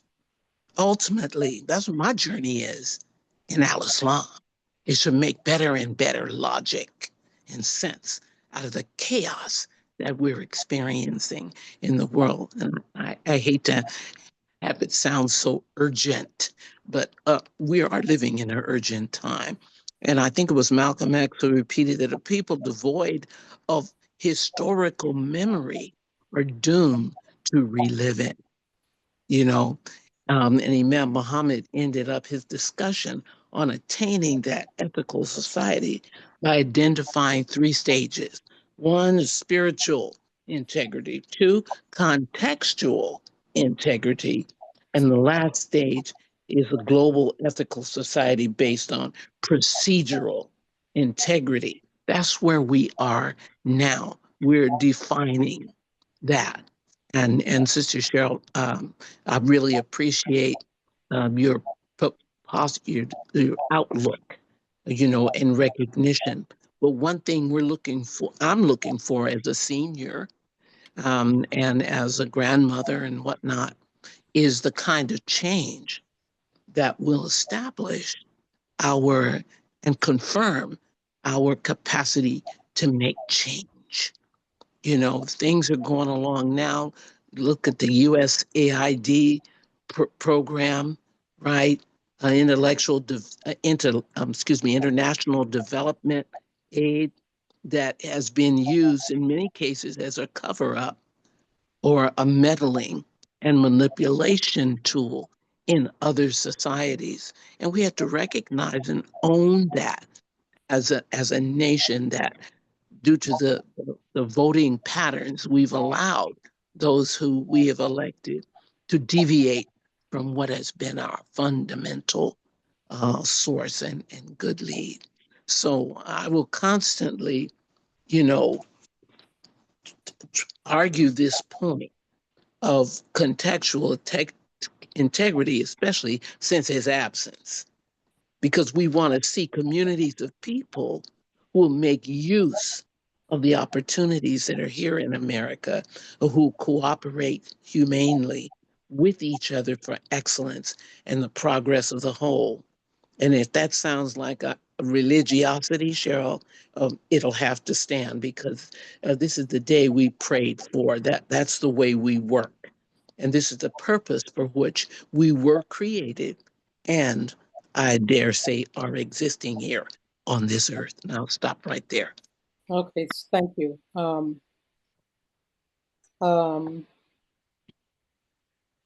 yeah. Okay. So I do have a comment.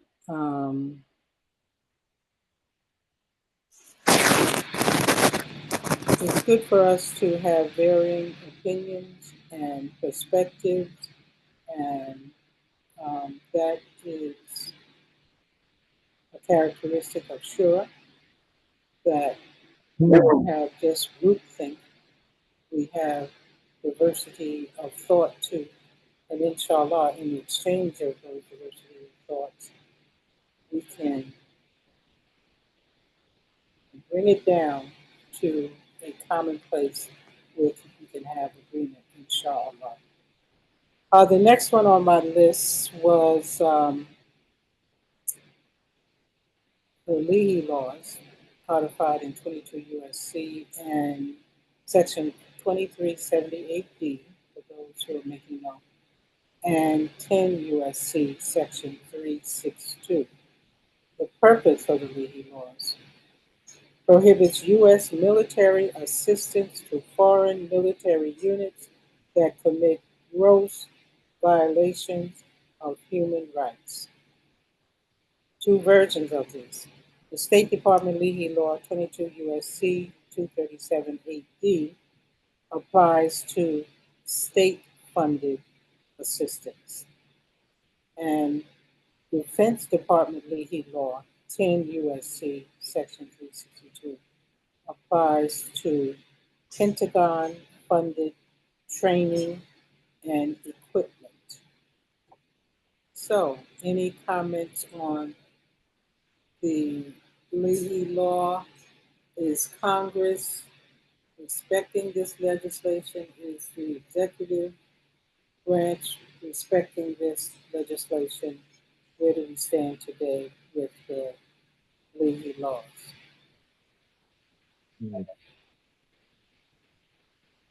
We'll take 10 seconds.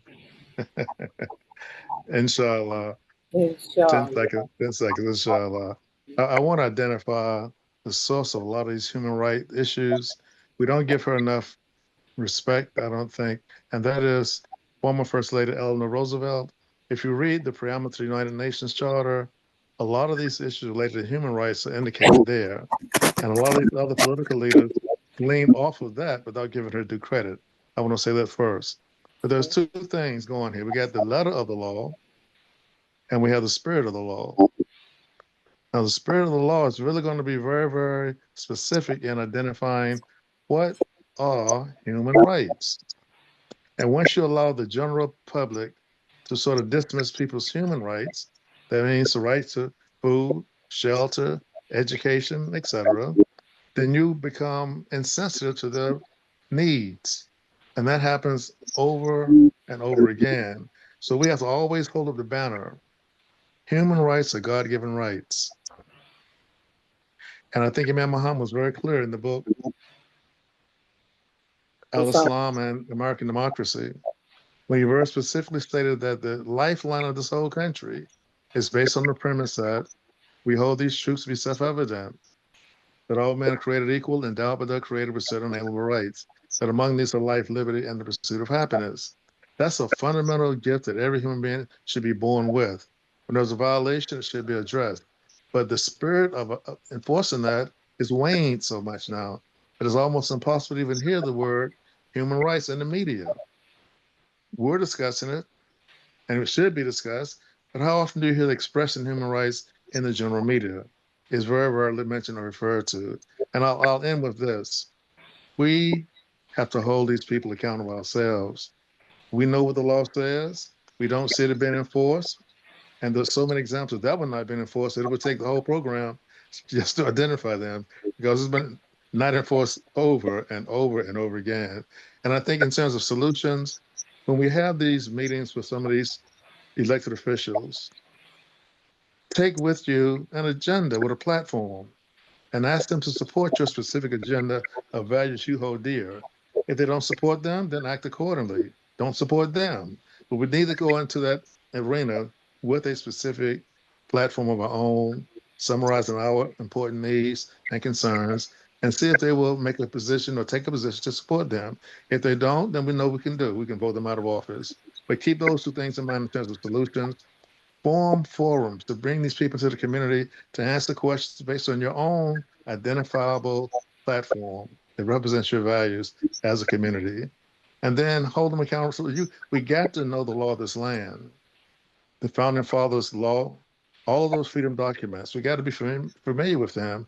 And too often people are not familiar with them, and so they're bamboozled, to use the word of Malcolm, and they're tricked. But you got to have a foundational knowledge base. What's in those freedom documents that we're all entitled to? And I'll end. I've used my 15 seconds up. Inshallah, I didn't violate it too much this afternoon. Well, you said you were going to use 10, and by the end of your, well, you won't say how many minutes, you said 15. So we have to keep we got to keep it. And this is what we mean about these characteristics of politicians. You got to watch them all the way through. You got to watch them all the way through. Can I add something? Can I add something, sister? Go right ahead. It's interesting that you brought up Roosevelt, Brother Fleming. I'm working on a committee here to do the Roosevelt Award, right? And many people here had not known, even though they know of President Roosevelt and Eleanor Roosevelt, they didn't really know their impact on issues.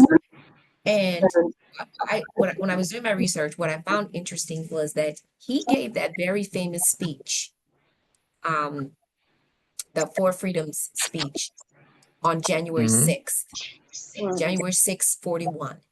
And then, here you fast forward a whole century and January 6th has a different meaning. But so those four freedoms, just for the record, is freedom of speech and expression, freedom of worship, freedom of freedom from want, and freedom from fear. And so when we talk about these laws, whether it's WPA, the War Powers Act, the Foreign Assistance Act, or the Leahy Law, and I think you got another one coming, so I'm gonna be quiet on that one. If we talk about those, I kind of look at them from the lens of, you can even boil down our amendments, right? 27 amendments to one of these areas. And so, but I go back to the solution, what you mentioned earlier, Sister Amatullah, is that we can, and I hear you all, but I'm telling you, if we don't do something different, which means that we have to be more involved, and I'm seeing more shows that are teaching people, then we have to do that. But we can't sit back and then get upset that it's not being done or being done enough. Brother Fleming and you, Sister Amatullah, we did that whole series on CWSC with teaching people, about all civics. And I think it takes those kind of things, and where you can have some honest dialogue. Appreciate you saying, we need everybody's views. And I think that sometimes as Muslims, we don't think other people have views that are different from ours. We're not monolithic. We're not monolithic. We're Muslims, but when I read, I might see something different than what you read. And this is why we pray on it before we read. Because I'm getting what is applicable to sometimes what's applicable to my situation, my experience, my perspectives is what I bring into the discussion. And that shouldn't be downplayed because it may not match hand to hand with somebody else's. And so, Sister, what's our next question? We're going to go with the news. So this is one point I wanted to make. With all of this, okay, we're late. Someone needs to mute the phone. You hear a phone ring? I don't hear it. We're getting static. Oh, okay. I don't know where it's coming from. But I was going to say that with all of this, that we're going over these laws, all right, we need to keep in mind that many of the representatives that we have in both the Congress and the Senate, they are trained lawyers. Many of them are former prosecutors. We have some who may have been criminal defense, civil rights defense, and they are familiar, or they should be familiar with this legislation that is on the books. They have a staff, they have resources, but if they're not, say if we have, let me see, who do we have that might be a representative that was, let's take Marjorie Taylor Greene. She was a small business owner here in Georgia. She didn't have any legal training. All right, so when she comes into the Congress, she does have staff and she does have resources and she does have access to those members of her party who may have the legal background that can help in understanding this legislation, right? So that when they vote with these different budgets to extend aid, and I'm going to go back to Israel because I'm going to pound this until we get something going in our community that is a force to bring change, because when we see babies where you can see their skin and bone, or babies, Yes.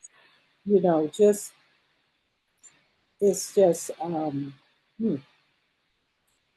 talking about it and the pictures that come up in my mind, seeing these babies that are dying of malnutrition, and these coward Israeli occupation forces that shoot people who are herded like cattle to the 4 aid places that they have established, and then they shoot them, those who are trying to get aid. This shows you the inhumanity. Worse, it's bestiality, really. I don't know. I think animals that attack one another for food, they have, it seems like, more compassion than these cowards that stand behind these weapons that our taxpayer dollars provide to these people. And it's important for us to realize the importance of us being concerned about this issue is because our taxpayer dollars that could go to homelessness, that could go to education, that can go to affordable housing, that can go to medical research, is going to killing innocent civilians and supporting. You talk about welfare queens in the inner city. What about those welfare king and queens that are in Israel that come from the Bronx and get free housing, free medical, and we don't provide that medical care? And we have congressional leaders that pass a bill that kick millions of people off of Medicare and Medicaid and SNAP. How can we as believers, how can we stand before Allah on the day of judgment and not have done anything to correct that situation? So Cheryl talks about solutions, and I'm in your corner 100%. We need to get committees set up that look at the people who are currently in office. How did they vote? What did they support when they voted? Okay. Um, Fleming has reminded us of when we go into them, we have to look at our interests and see if we can convince them to share our interests. Okay, that's good. Well, we know the interests of the people that we're voting for. I was very disappointed in both of the senators from California. Schiff, I knew how he was going to vote, and Padilla. Padilla had the nerve to stand up when Benjamin Netanyahu addressed the Congress. Stand up, clap it. And then what happened to him when he was in Los Angeles? They put his butt on the floor. They knew he was a senator, but they disrespected him. And this is the same mentality that supports Benjamin Netanyahu, who is a war criminal. And then Rubio had the nerve to sanction Francisca Albanese, the rapporteur to Gaza, when she, with her last report, she identified the corporations, international corporations, many of them US, Amazon, I think maybe Microsoft. I have to go through and read the details of that report. But many US corporations have benefited from this war in Gaza. What does Rubio do? He sanctions her. He sanctions her the same day that the war criminal flies into Washington, D.C. and meets with the president for the third time. A war criminal, Benjamin Netanyahu. And he sanctions an investigator from the United Nations. What sense? I mean, that is chaos. That's beyond chaos. That's insanity that we have elected officials and appointed officials by this administration that do and support these kind of actions. So I believe we need to look at the voting record of everybody who is in office right now. And where they come down on the wrong side, we need to dialogue with them. If they stay on the wrong side, then we need to mobilize to get them out of office. We need to inform people. This is Senator Padilla. He voted to support X, Y, and Z. This is Senator Schiff. He voted to support X, Y, and Z. This is Congresswoman Latifah Simon. She voted to support X, Y, and Z. This is uh, the Muslims in Florida. That guy, fine. If you don't mobilize to get him out of office, I don't know what is what. He has said such vile things about the Palestinians, about Muslims, about our faith. It just doesn't make sense for us to tolerate and not unite to get these kind of corrupt, crooked thinking people out of office. And we don't have a lot of time to do it. Like Brother Kareem said, we have midterms coming up. It's 2025. 2026, we have midterms. We have a short window to organize, strategize, evaluate, right? And Implement, then evaluate. implement and And then evaluate. evaluate. And we need to Yes. have more American Coalition of Good Government chapters in this country, in our association. We need to have more ACGG chapters in our association so that we can organize throughout the regions in the country. We need to have that. Other solutions. So, and maybe we can have a forum where we can just talk about and really think through what might be other solutions or at least paths that we can go in. Voter suppression. I haven't been able to get the people I want on the program for voter suppression, but believe me, brothers and sisters, that is a critical area because they are organized in the way that they rip people off of the voting rolls, eligible people off the voting rolls. They did that in 2016, they did that in 2020, and they did it in the last election, and they are using greater technology, improved software. Why do you think Donald Trump is so chummy with Elon Musk? Technology. And then he gave Musk the keys to the government. So Musk could get what? Information on everyone in the country. So it's 12:12, and I need to get off my little soapbox here. But Lee laws, and the last one was Arms Export Control Act. The Arms Exports Control Act. Again, you know, we can see the application of that to the current genocide in Israel. And it's on the books. Our representatives know about it, and yet and still they still allow the government to to to violate the laws that we have on the books. I see you, Mahassan, but we got to go because it's already 12:13. Inshallah, thank you for your participation, but I do want to make one final statement. There a lot of the independent journalists who are getting the word out about this administration, the fascist element of it, as well as the foreign policy uh, sins, I'll say, of it with what's going on in Gaza right now. A lot of independent journalists have gone to this application called Substack, and I encourage people to go there to get alternative reporting on what's going on. And there is one brother there on Substack. His name is Qasim Rashid. He's an attorney, human rights attorney. He's been involved in this struggle for a while. And as long as he criticized the Trump administration, people rushed in to support him.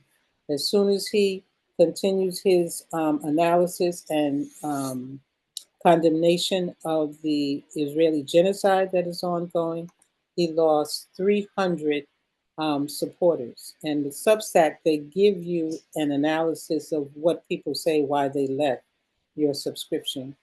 And those 300, some were financial, but the majority of them were because of his commentary on what's going on in Gaza.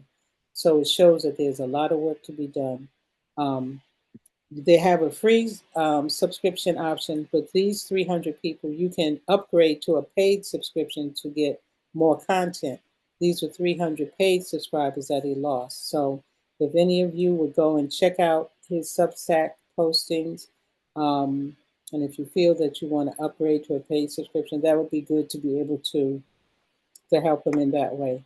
There's also Fair Fight has a presentation on Substack, which is good, that deals with voter suppression.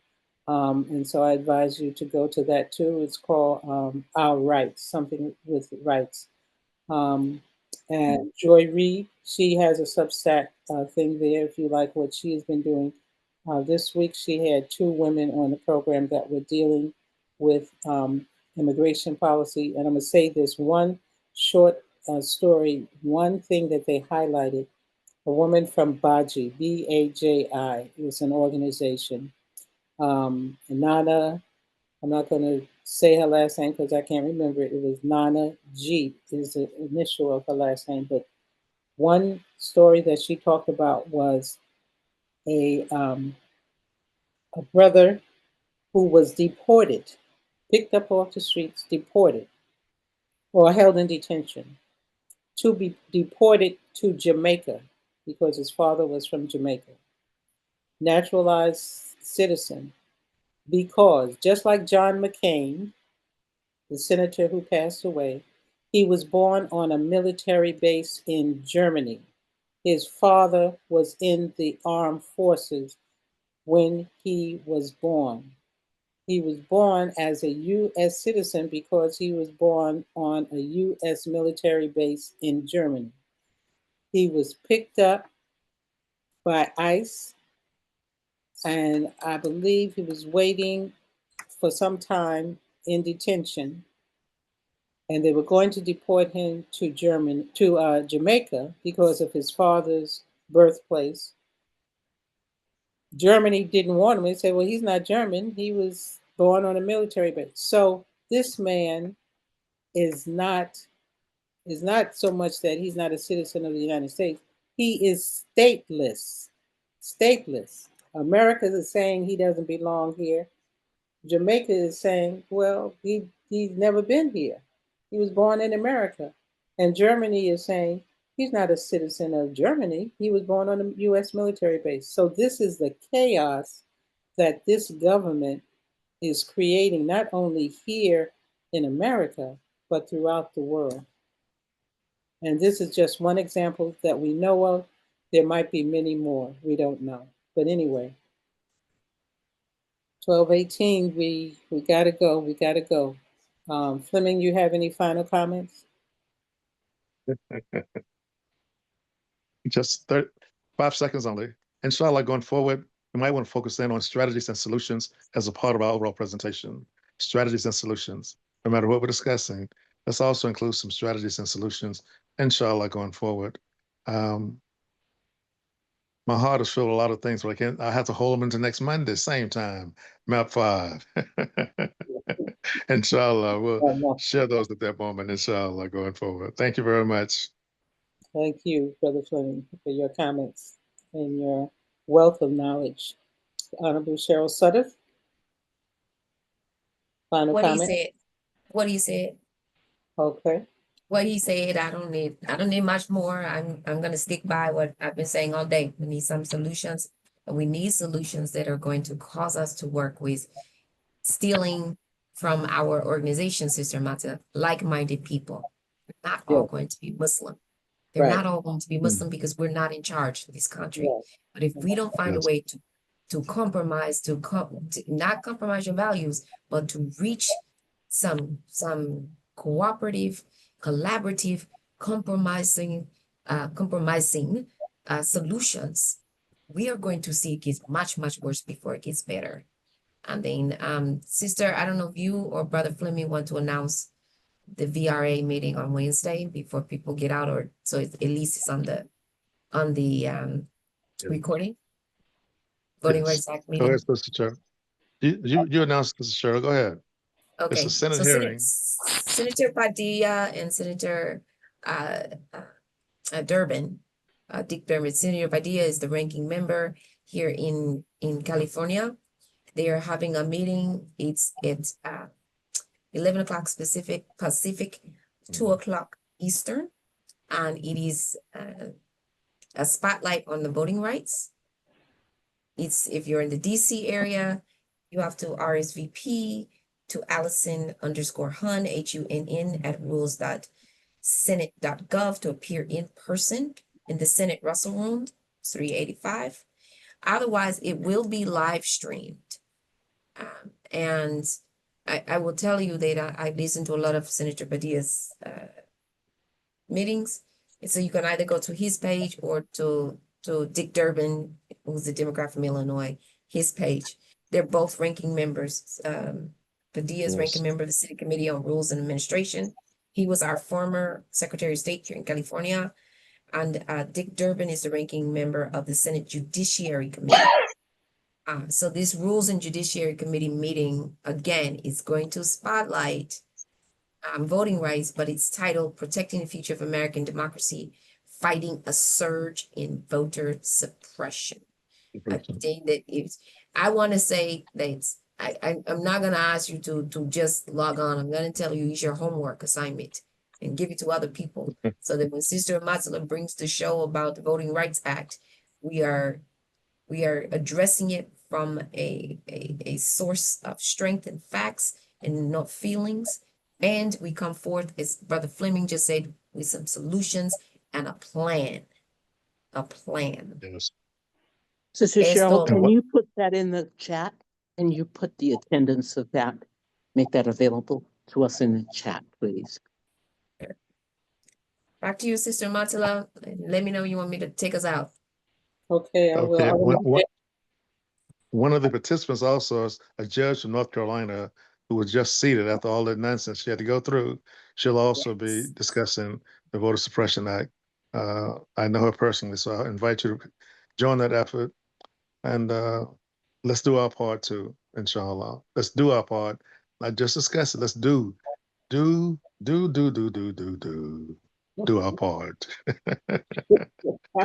All right, I'm gonna stop right there. I'm gonna It's stop late. right there. We've had Fleming scatting. It is late. Okay.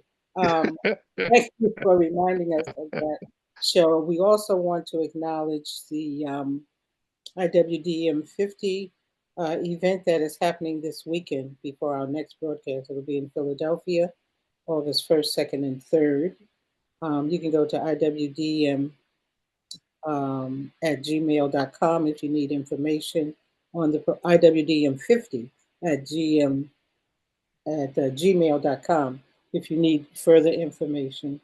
And also for those in the Oakland Bay area, this Saturday, August the 6th, will be the Humanitarian Day backpack giveaway sponsored by MUI. And I would suggest that you um, contact maybe through Facebook Sister Amila El-Amin, who is a sponsor of that project through MUI, and hopefully we can make that a success for those students who are going back to school in very soon, next month actually. So that's August the Yeah. 6th. I think Because it's I'm told that the 3. event has been sold. The event has been sold out. The IWD 50 has Alhamdulillah. been completely sold out by the grace of Allah. So you have to read about it in the Muslim Journal. Alhamdulillah, alhamdulillah. Let's pray for the success and for the safe travel of everyone there, those traveling to from throughout the country. So I think that's about it, Sister Cheryl. One more announcement about the like-minded people. You want to announce about the scholarship is forthcoming or no? You go ahead. The scholarship. So like-minded people for social justice is in One Humanity. We are currently on our third year of offering a scholarship, Imam Ayman, and we welcome donations, which we can give you that information. But as well, once we get the actual date, we will announce it here and on the website for students to submit or to apply for the scholarship. Inshallah. It's a small supplemental scholarship, but I can guarantee you with 3 college students, every little bit helps. For sure. And with that, I want to say thank you to all of you for joining us today, or those who will listen to this later. We can't be disenchanted, or my grandmother used to say, we can be exhausted, we can be tired, but we shall never quit. In those words, just know that when you change what you see also changes. Do something today for someone without expectation that you're going to get anything in return, that you will have, that it will give you some kind of spotlight or attention. Just do it because it's the right thing to do. Stay prayerful, stay powerful, stay philanthropic, stay politically engaged. Inshallah, we'll see you back here next week, next Monday. It's already August Yes. at 10 a.m. 10 a.m. Pacific.